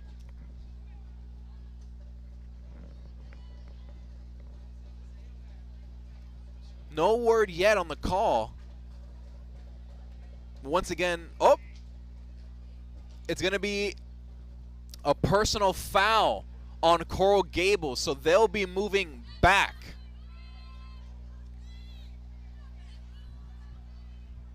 Folks back home, thank you so much for spending your Friday evening with us here, myself, Jamie Nunez, and the 305 Plus Network crew, and the HBCU Plus crew here at Curtis Park. We truly appreciate your company and your time here with us.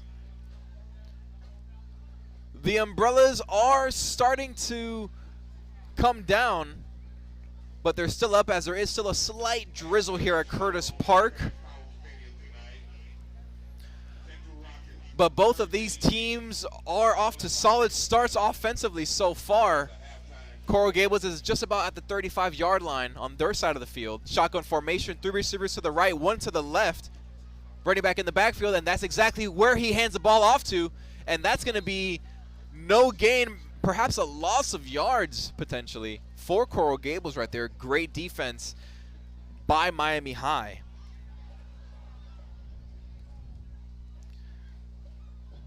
Homecoming night here at Curtis Park for Miami High, but there is the Cavaliers head coach Frank Welsh here talking with one of his players, trying to lock in on a really nice play. That was actually DeAndre Piquet who he was chatting with very briefly.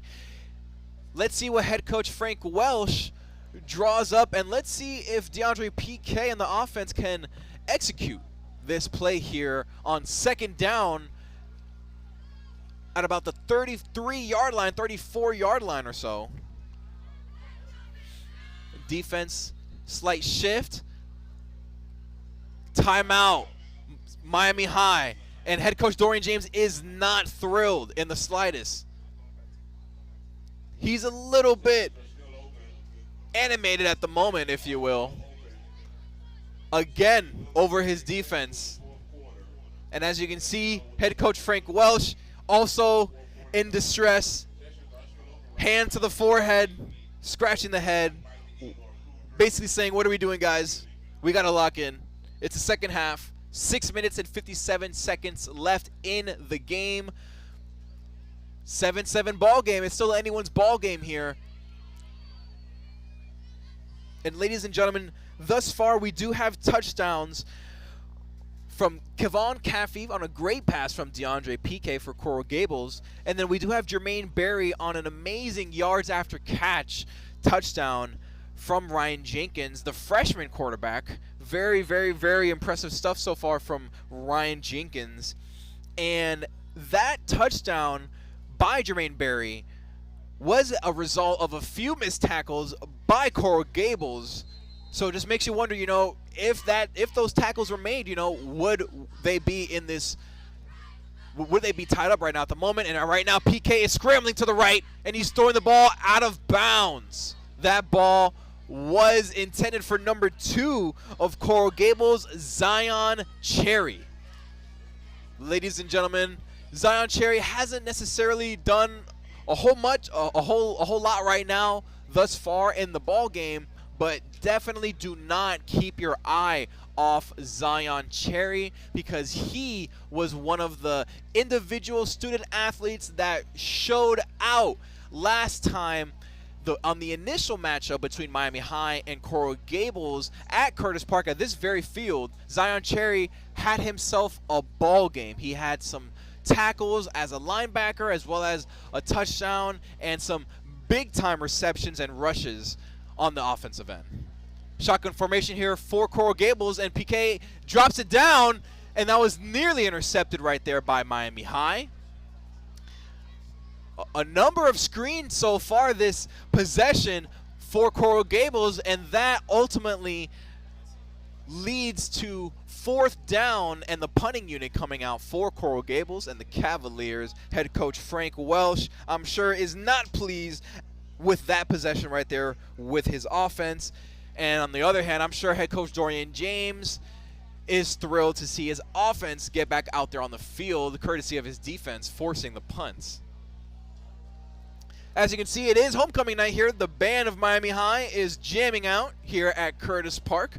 In the showers, it doesn't matter, you know, misty showers here in South Florida. It's just another day for us Floridians here at Curtis Park. And the kick is up and it is off here. And it is going to bounce at about the 45-yard line. And Coral Gables is going to let it roll at about the 39-yard line of Miami High. Decent field position still, not horrible. Pretty good start with about 6 minutes and 37 seconds left in the third quarter. Don't go anywhere, ladies and gentlemen. We'll be right back here live at Curtis Park after a quick word from our sponsors.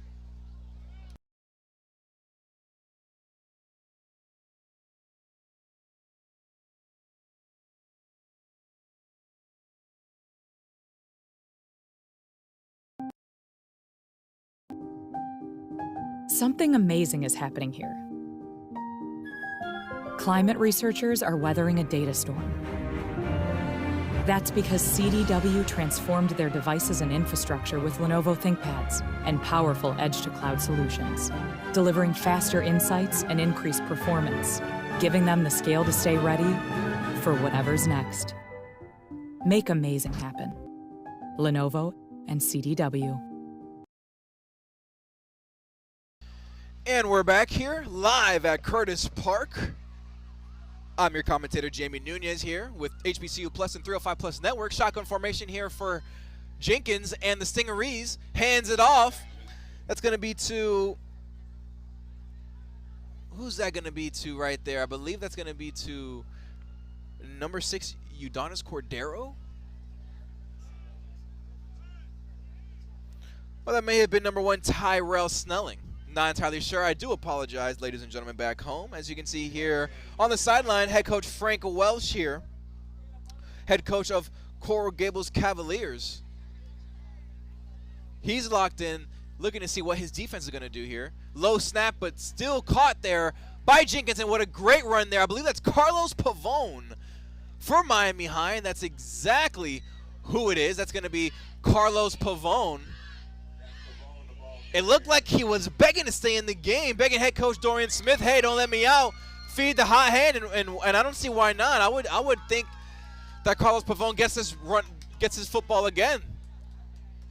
He's going to run it on third down. That's exactly what they do, and he's going to run outside, and he is going to have enough for the first down. Absolutely. Carlos Pavone, back-to-back runs, and that's good enough for the first down for Miami High. Moving the chains for the Stingarees is Carlos Pavone, the junior running back. The junior running back here for the Stingarees. Looks to be pistol formation right here for Miami High. It looks like they're going to run it off again to Carlos Pavone 3 straight times, and it looks like he is flipped on his head almost, and the showers are picking up here at Curtis Park, and so is the Miami High Stingarees offense. They're picking things up here, running the football, being a force in the trenches. Being physical is what it's all about here in Miami-Dade football on HBCU Plus and 305 Plus, the network. Thank you so much, ladies and gentlemen, for tuning in this Friday night. 2 receivers to the left, 1 to the right, but the ball is handed off yet again to Carlos Pavone.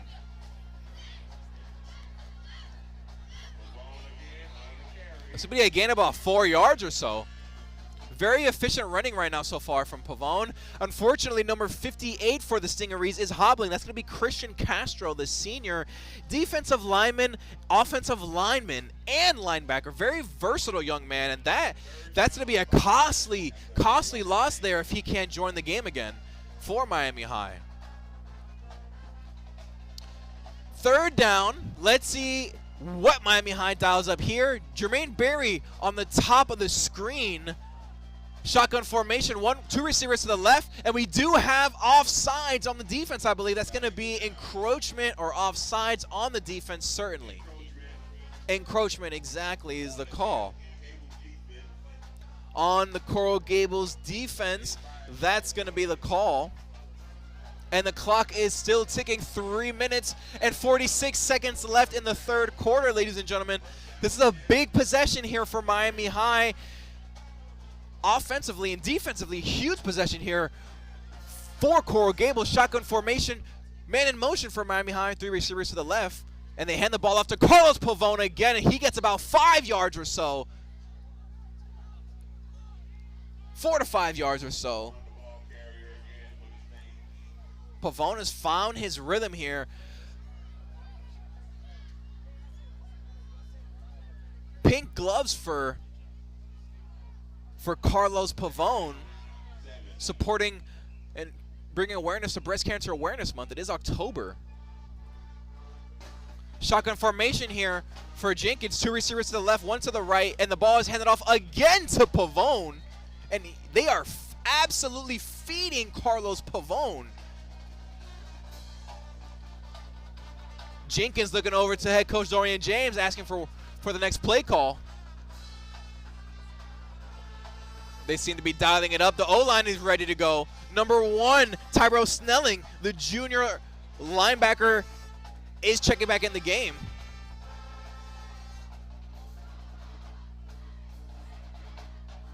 Carlos Pavone still in the backfield, and that's exactly who they hand the ball off to. Carlos Pavone, another big hit, but first down, and he's signaling first down.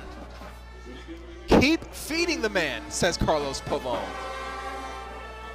He wants more action for Carlos Pavone, but head coach Dorian James opts to take not only him, but number 6 as well, Udonis Cordero, out of the game.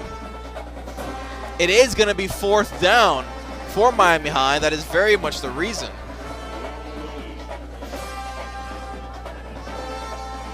4th and a long 1 yard.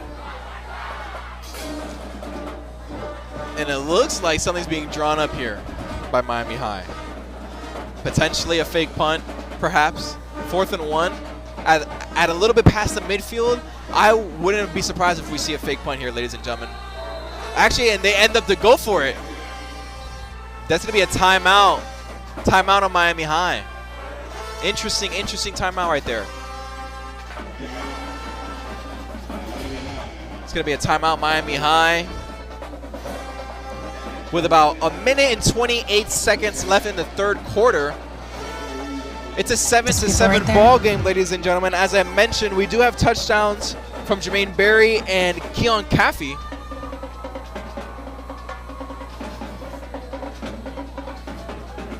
Great pass from DeAndre Pique to Kevon Caffey, the wide receiver. Standing at 6 feet, weighing at about 175 pounds, is the wide receiver who made the great catch.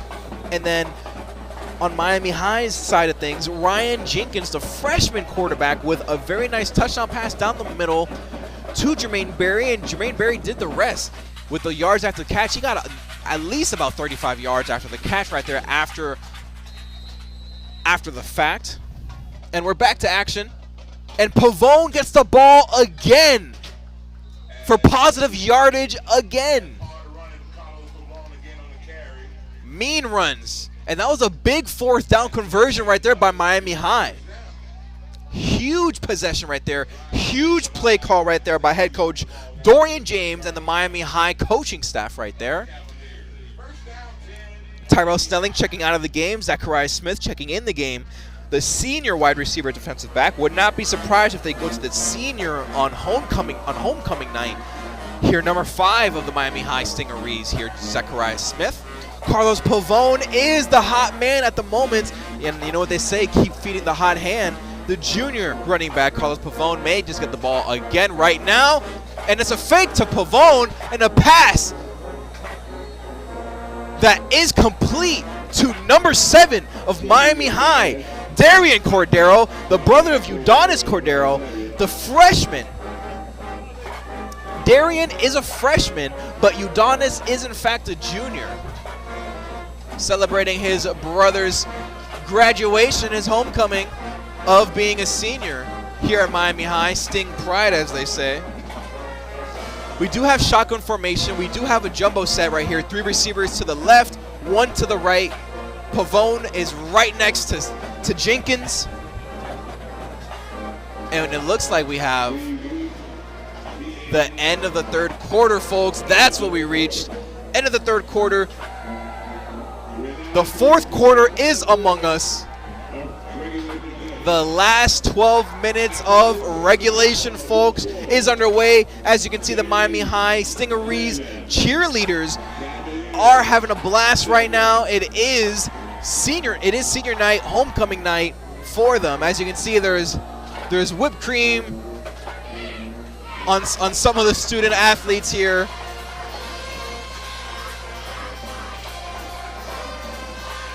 Celebrating all around. Everyone's having a good time here.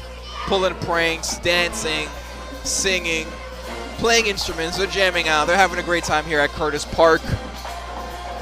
If you're just joining us, thank you so much for stopping by, spending your Friday night with us. Myself, the play-by-play commentator, Jamie Nunez, here with HBCU Plus and 305 Plus Network. Fourth quarter is about to get underway here.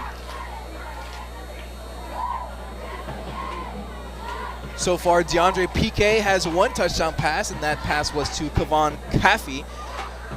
As well as Ryan Jenkins, he has 1 touchdown pass to Jermaine Berry on a very athletic yards after catch touchdown. Jumbo set again for Miami High, 3 receivers to the right, 1 to the left.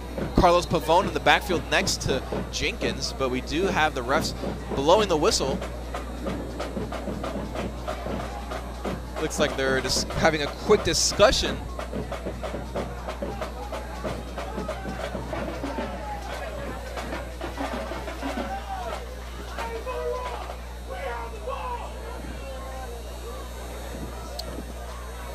Minutes on the dot, on the clock.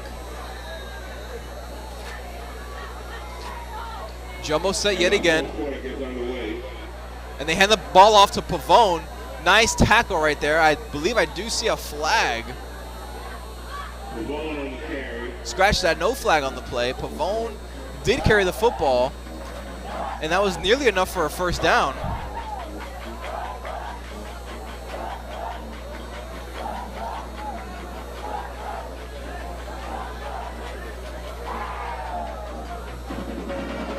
Third down, and they hand the ball off to Pavone again, who certainly gets the first down that time. And they're absolutely feeding Pavone, and he's feasting on the defense of the Cavaliers, specifically their run defense.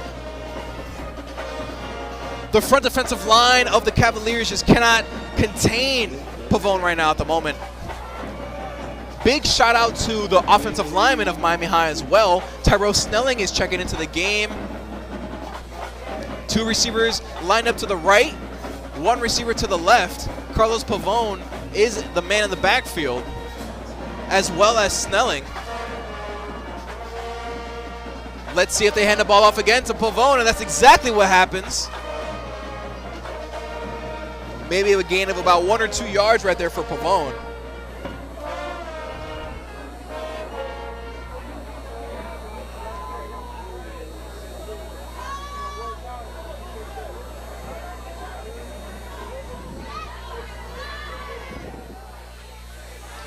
Ryan Jenkins ran over to the sideline to get the next play from his head coach, Dorian James, on this big second down play. They're pretty much in the red zone.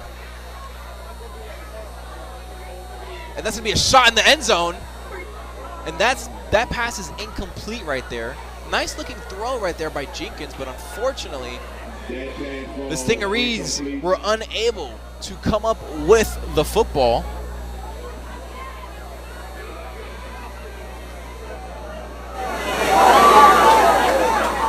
And that was going to be number 3, Jermaine Berry, again targeted in the end zone. That would have been his second touchdown of the evening. Shotgun formation. Man in motion is Tyrell Snellings. 2 receivers to the right, and now 2 to the left. Pavone in the backfield. Hand the ball off to Pavone, why not? And he has a first down and a little bit more, nearly a touchdown right there for Carlos Pavone. And the Miami High Stingarees, they are charging down the field, absolutely feeding Carlos Pavone, and he is feasting, continues to feast on this Coral Gables defensive run defense, excuse me. And the misty showers are still showering here at Curtis Park, as you can see here on the replay here. Outside run to Carlos Pavone, 1 missed tackle, and you need to have 2 players, multiple players, to tackle Carlos Pavone at this point. The momentum that he and Miami High have right now in the offensive end is absolutely stunning right now. We did not see this in the first half at all, folks. And why not feed it to Carlos Pavone? And he is going to be short of the touchdown by a matter of inches. Jenkins opening up his chest like he's Clark Kent or Superman. That's the play call that he's signaling over to Dorian James. We certainly want to see another Cam Ward celebration, if you will, if you're head coach Dorian James.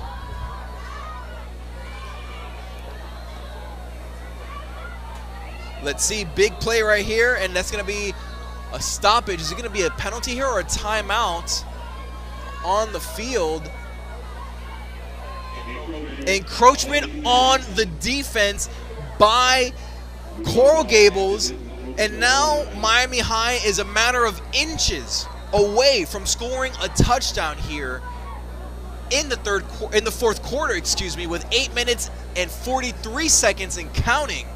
Let's see. I'd imagine they hand it off to Pavone again, and sure enough, that's what happens, and that's going to be a touchdown for Carlos Pavone and the Miami High Stingarees. Miami High takes the lead at Curtis Park on homecoming night.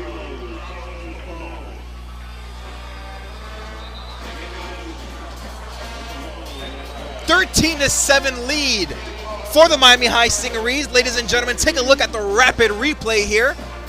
Jenkins with the snap, hands the ball off to Carlos Pavone, and of course it's a no-brainer. I mean, Pavone has been absolutely eating this entire drive. They virtually moved down the entire length of the field, courtesy of Carlos Pavone. What a drive there. Great play calling by the coaching staff and head coach Dorian James of Miami High.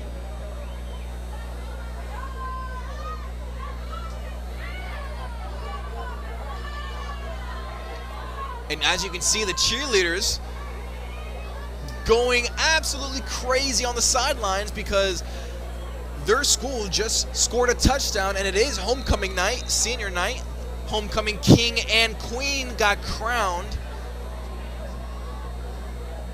The Beta Club won as well, and the extra point attempt is good, making it a 14-7 lead for Miami High.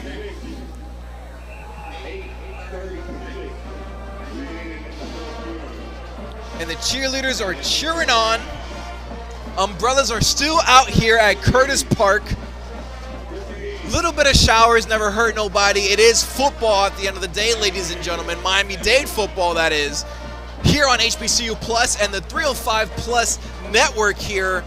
A lot of Sting pride going on here. As you can see, the band is jamming out, putting it their all right now. And as you can see, of course, as well, the cheerleaders cheering on their football team, cheering on their band here at Curtis Park on homecoming night for Miami High. Whole lot of Sting pride going on here at Curtis Park at the moment. It's not a mountain that Coral Gables has to climb. It's just a 1 point deficit, a 1 possession deficit for the Cavaliers. Let's see what they can do here. And as you can see, all the seniors on the sidelines, the band and the cheerleaders, just having fun here at Curtis Park. No matter if there's a little bit of misty showers or if it was really hot out, they weren't gonna miss this for anything. Everyone's having a great time. And the kick is off. And it is gonna be bounce inside the 10, inside the 5, and he picks it up literally at the 1 yard line. He's taking the ball up the field, and he has a lane, the sideline, going all the way to the end zone. Oh my goodness. Wow, the presence of mind to pick up the football and score at the 1 yard line. Number 2, Zion Cherry. Ladies and gentlemen, did I not say, do not take your eyes off number 2, Zion Cherry for the Coral Gables Cavaliers. Unbelievable. Look at here, rapid replay, ladies and gentlemen, and he is gone. No one in the frame practically until a stingery comes up at the very end, but wow, Zion Cherry was gone. As you can see, the team celebrating right there after the score. Wow, that was remarkable, and that's Miami-Dade football right there, ladies and gentlemen, if I've ever seen it. Wow.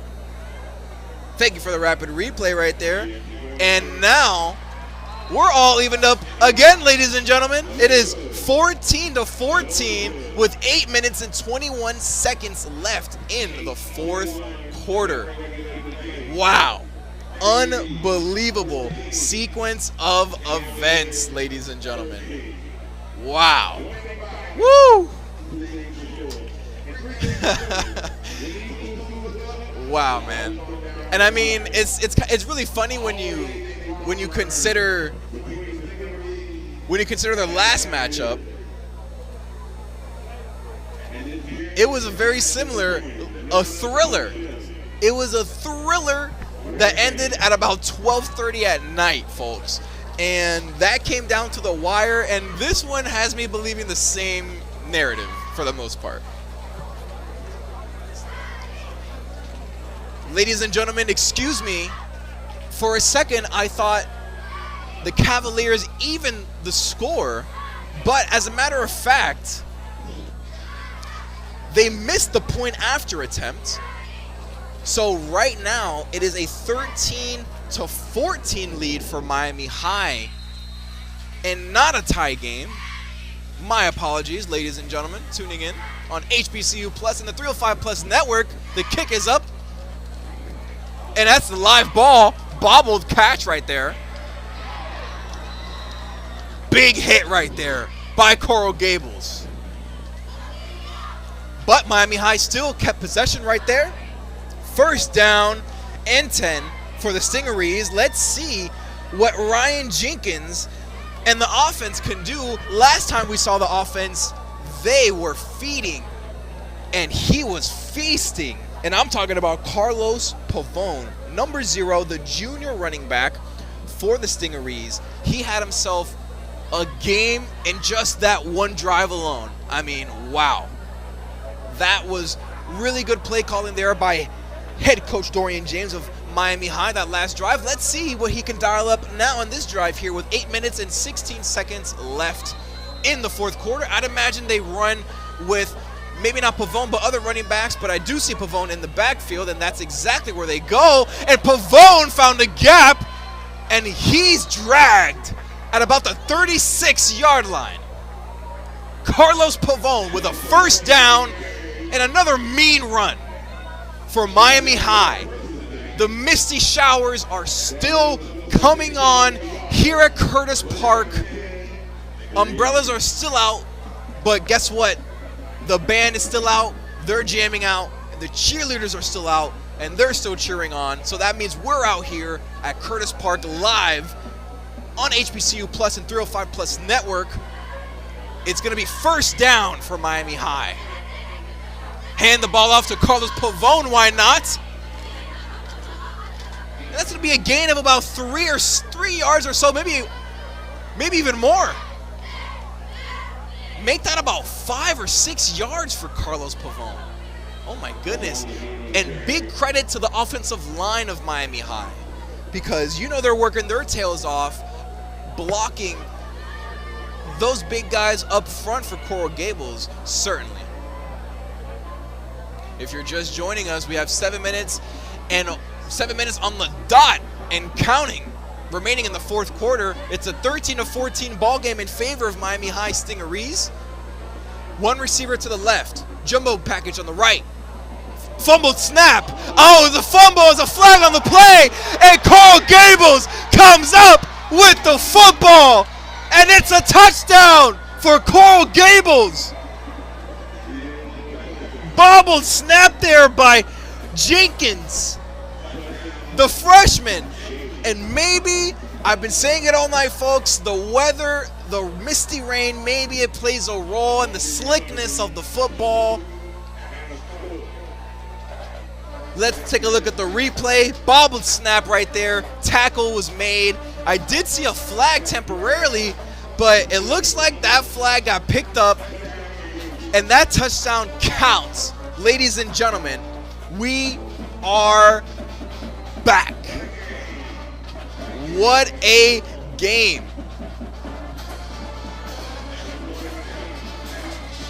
Wow. I believe, ladies and gentlemen, that was number 10, Ruben Quiros, with the touchdown. Roughing the kicker penalty is called on the field. Big shout out to the referees as well, reffing tonight's game at Curtis Park. So we have a roughing the kicker call, so that just makes it an easier kick for Coral Gables.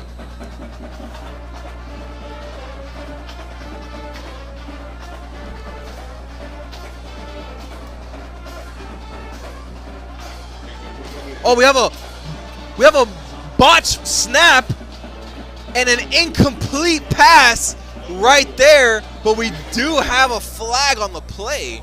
What seemed to be happening there?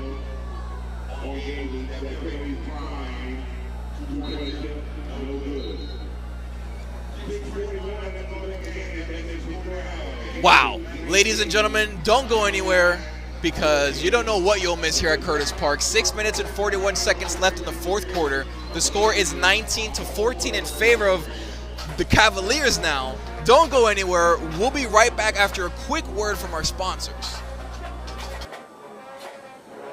From now on, it's all about us. Starting a family, buying a car, our first home. They told you to open an account, then turned you away. They said, come back when you're ready. You said, we're ready now. I know we're going to make it. Hope makes it happen. Thousands of your neighbors, many who never had a bank account before, improved their lives with Hope Credit Union. You can too. Brighter futures begin with hope. It's homecoming night here at Curtis Park, and although the Cavaliers did score, you can see here the band of Miami High is still jamming out here at Curtis Park. The showers are in and out at this point. Right now they're out. Let's see if that plays a role in the remainder of the game, as we just saw the fumble by Ryan Jenkins led to the fumble recovery touchdown by Ruben Quiros. Ruben Quiros, the junior defensive back for the Cavaliers. He picked up that football and didn't look back. I don't blame him, because that was a golden opportunity right there for the Cavaliers, and they capitalized on that. Bad snap right there for Miami High led to the touchdown, and let's see how Miami High can respond. The kick is up, and it's caught. And that's not very good field position right there. That's going to be at about maybe the 12-yard line or so of Miami High. The momentum is certainly in favor of the Cavaliers up to this point in the fourth quarter with about 6 minutes and 36 seconds left in the game. Thank you for spending your Friday evening with us here at HBCU Plus and 305 Plus Network. Once again, I'm Jamie Nunez, your play-by-play commentator this evening. And boy, oh boy, don't go anywhere because we have a thriller in our hands, ladies and gentlemen. We have a thriller yet again here at Curtis Park, and of course, it's a rematch with the Stingarees and the Cavaliers, and of course, you know, that last game was a big-time thriller as well, and now they hand the ball off to, I believe that's going to be number 5 of Miami High. That's going to be Zachariah Smith, the senior.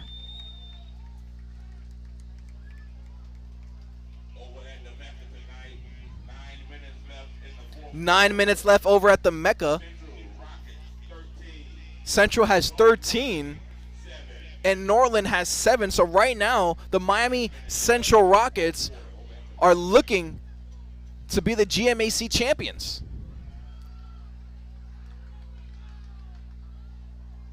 Jenkins hands the ball off right there. That's going to be to who else than Carlos Pavone, number 0, the junior running back, who did rush for a touchdown earlier this quarter. 5 minutes and 35 seconds left in the fourth quarter. We have ourselves a ball game, ladies and gentlemen. Shotgun formation, 2 receivers on each side of the field. Carlos Pavone in the backfield next to Jenkins. Handoff to Pavone, and that's a nice tackle right there by the defensive line of Coral Gables.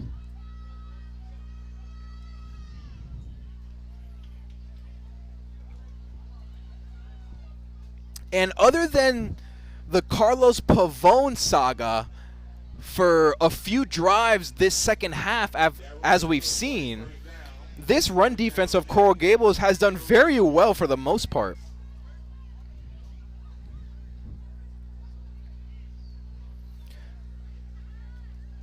And as a result, since Carlos Pavone's efficiency, we have yet to see another running back in there in the backfield for Miami High. And speaking of Carlos Pavone, he drops the pass right there. That was money. He would have gone at least 15 yards right there. Certainly gotten the first down and then some.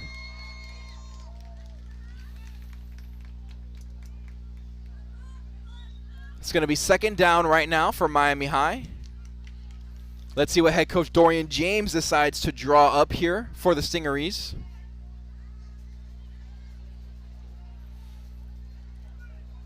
Jumbo set to the left, 3 receivers out there. 1 receiver to the right. Carlos Pavone is in the backfield with Jenkins. Jenkins looks left, looks right. He's scrambling right. Pass is going to be complete to number 33. That's going to be Darius Bogan, the freshman wide receiver.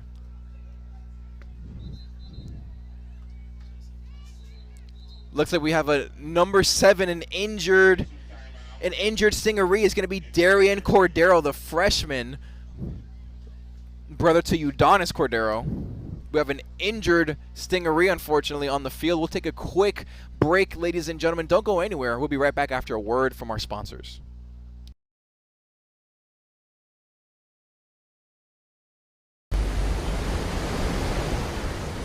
Want to go somewhere amazing?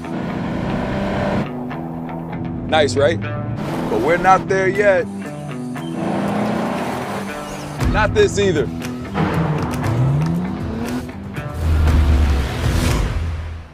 Still not it. Finding the next epic place isn't the point. In a Nissan Pathfinder, search is the adventure.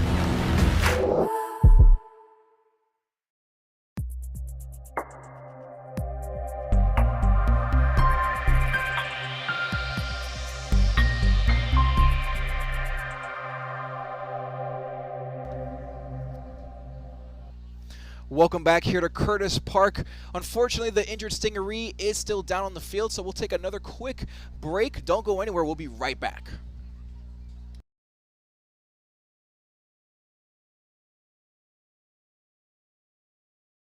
When they get inside and find out this place doesn't serve food, they're gonna wish they had done this. Facts. Get one favorite like a Big Mac or Quarter Pounder with cheese and get another for just $1 right now at McDonald's.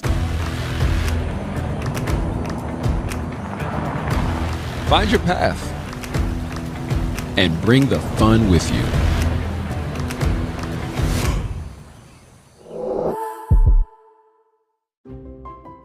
Something amazing is happening here. Inventory is practically moving itself, quickly and securely. Classrooms are getting more immersive. Data is powering insights and imagination. CDW partners with you to get the most from your technology. We work with you to plan it, build it at scale, and manage it, so you can do amazing things. Make amazing. And we're back at Curtis Park. That's going to be either a sack, potentially a loss of yards right there for Miami High. That's going to be Ryan Jenkins right there, quarterback that got tackled for Miami High. That's going to bring 4th down and the punting unit out for the Stingarees. Tough break for Miami High right there, but great defense from Coral Gables.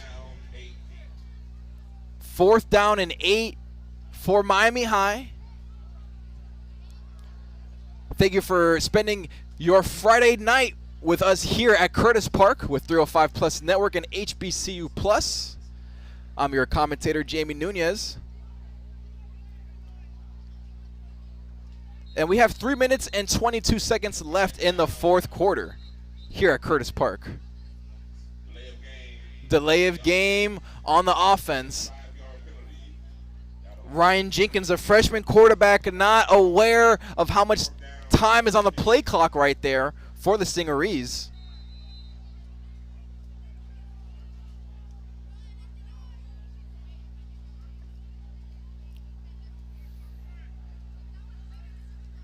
And the punt is nearly blocked by the Cavaliers. That's going to take a Cavaliers bounce towards the midfield, caught at about the 40-yard line by Miami High. And now DeAndre Piquet and Zion Cherry make their way on the field with 3 minutes and 3 seconds left in the 4th quarter. You would imagine that head coach Frank Welsh is going to run the ball often, if not to Lazaro Mora, then to Zion Cherry. More likely than not, maybe we'll be looking at some quick screen passes and bubble screens. Head coach Dorian James, as you can see, of the Stingarees, does not look happy at the moment after punting away that football. Maybe if it wasn't 4th and 8, maybe if it was 4th and 1, maybe even 4th and 3, a little bit more manageable, perhaps they would have gone for it. But they did have to punt away the football to the Cavaliers. And we do have a timeout right now by Coral Gables. And head coach Frank Welsh decides to call timeout. We'll be right back. Don't go anywhere. We'll be right back here at Curtis Park, live on HBCU Plus, after a quick word from our sponsors.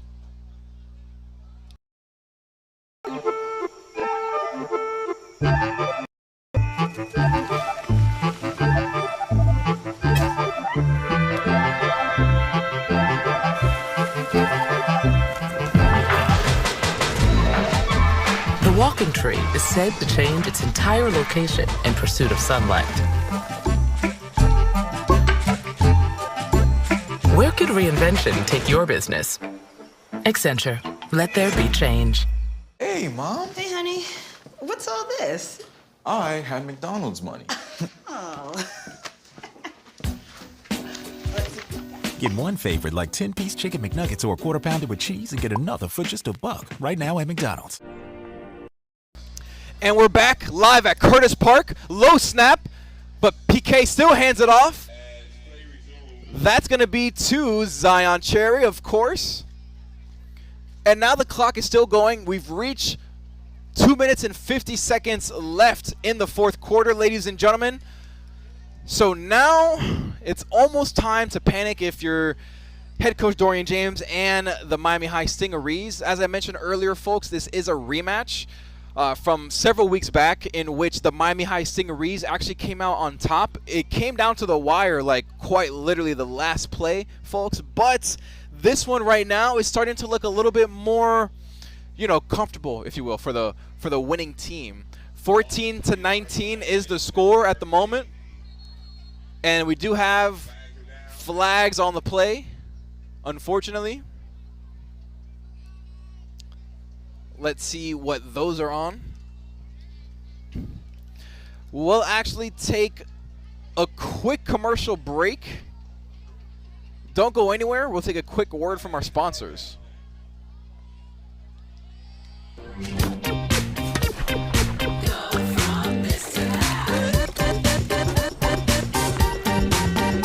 Where could reinvention take your business?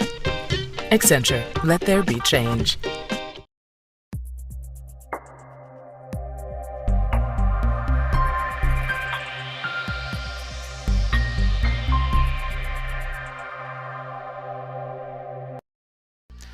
And we're back live at Curtis Park. Shotgun formation for the Cavaliers and DeAndre Piquet. It's a quarterback keep. And he gets tackled for about maybe a loss of yard, maybe just about at the line of scrimmage. 2 minutes and 3 seconds left in the ball game. That's going to be another timeout by the Stingarees and head coach Dorian James. He's trying to force a stop here, force the Cavaliers to punt away the football with just about 2 minutes left in the fourth quarter. Very smart coaching tactic right there by head coach Dorian James and the Miami Stingarees coaching staff. If you are just joining us here on HBCU Plus and 305 Plus Network, thank you so much. I'm your commentator, Jamie Nunez. Thank you for spending your Friday evening with us here at Curtis Park. This is a matchup, a rematch, if you will, between the Coral Gables Cavaliers and the Miami High Stingarees. The first game, Miami High came out on top, but that went down to the last play, down to the wire. This one is coming down almost to the wire for the most part, but it is more comfortable for the victor, if you will. 14-19 is the score right now. One possession game, but last time it was like a one possession game. So, you know, little bit of wiggle room, breathing room, if you will, if you're the team ahead right now in Coral Gables. But they still have to run the clock, run the ball, get first downs, and right now it's 3rd down and 10. So not ideal if you're head coach Frank Welsh and Coral Gables. But let's see what DeAndre Piquet and Zion Cherry can do, because we've seen some crazy stuff happen this game. Hands the ball off to Cherry, and that's actually going to be a loss of yards. And those timeouts end up paying off for head coach Dorian James, because that's going to be 4th down, and the punting unit is going to come out for Coral Gables, and now Miami High is going to have a chance with under 2 minutes left to score a touchdown, because a field goal is not going to get the job done. If they score a field goal, they'll still be down 2 points. So they need a touchdown. They need 6 points, or that's the ball game. Definitely look for some no-huddle, 2-minute drill work.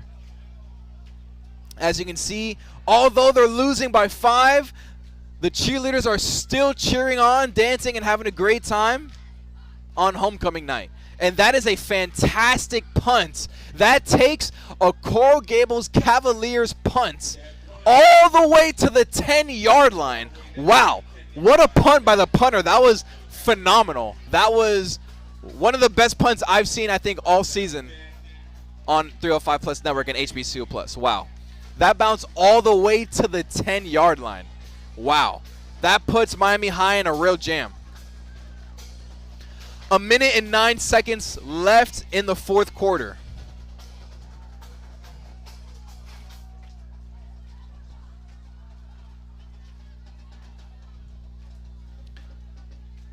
(14-19) is the score here at Curtis Park.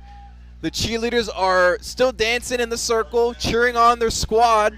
Although they are down 19-14, they have spirit, they have faith that they can get the job done right now. 1st and 10 for Miami High with 1 minute and 9 seconds left in the 4th quarter.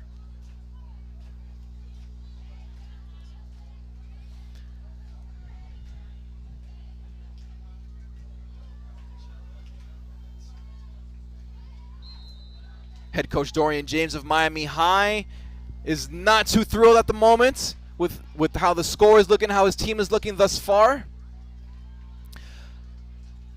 4th quarter magic time. Down the middle.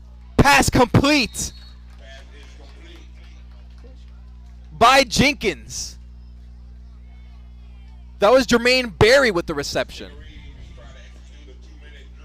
That's going to be a 1st down for Miami High, and they gotta get this going. Less than a minute left, 55 seconds left and counting. Bobbled snap, and that's a sack by Coral Gables.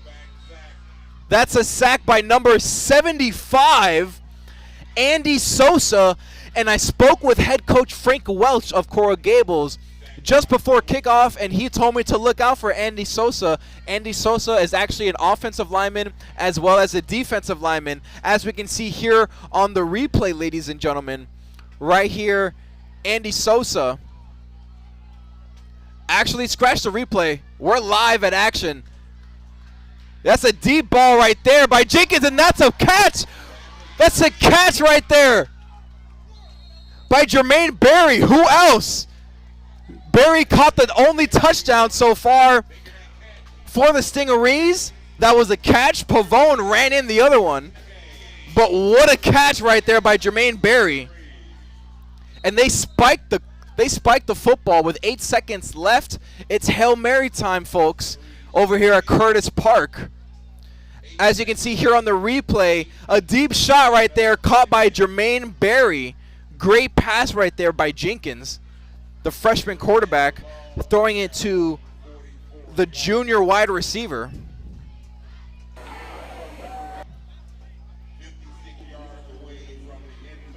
Didn't even have time to cut to the replay right there, ladies and gentlemen. Sorry about that. We do have maybe 1 or 2 last shots here in the end zone if Jenkins can reach that far.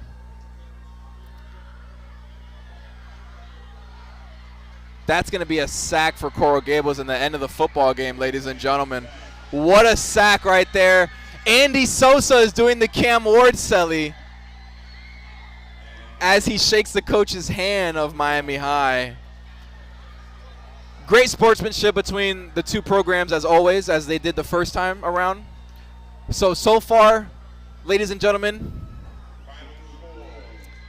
that's your ball game. 14-19 is the final score. The Coral Gables Cavaliers get revenge. They win the rematch against the Miami High Stingarees at Curtis Park in a rematch, a wet rematch, because it's very wet still. The rain is coming down now. It's not mist anymore. It looks like some thick raindrops at the moment. And the teams are lining up to shake each other's hands, shake hands with the coaches and whatnot. And that's going to be the ball game, ladies and gentlemen. Thank you so much for spending your Friday evening with us and myself, 305 Plus Network and HBCU Plus. I'm Jamie Nunez. Thank you for spending your Friday night with us, and we hope to see you next time.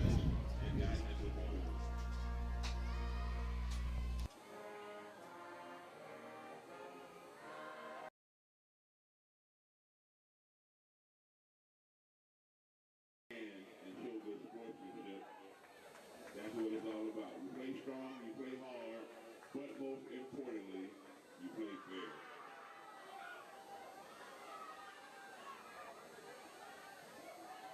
To the fans, once again, we thank you for coming out tonight. We hope you enjoyed yourself.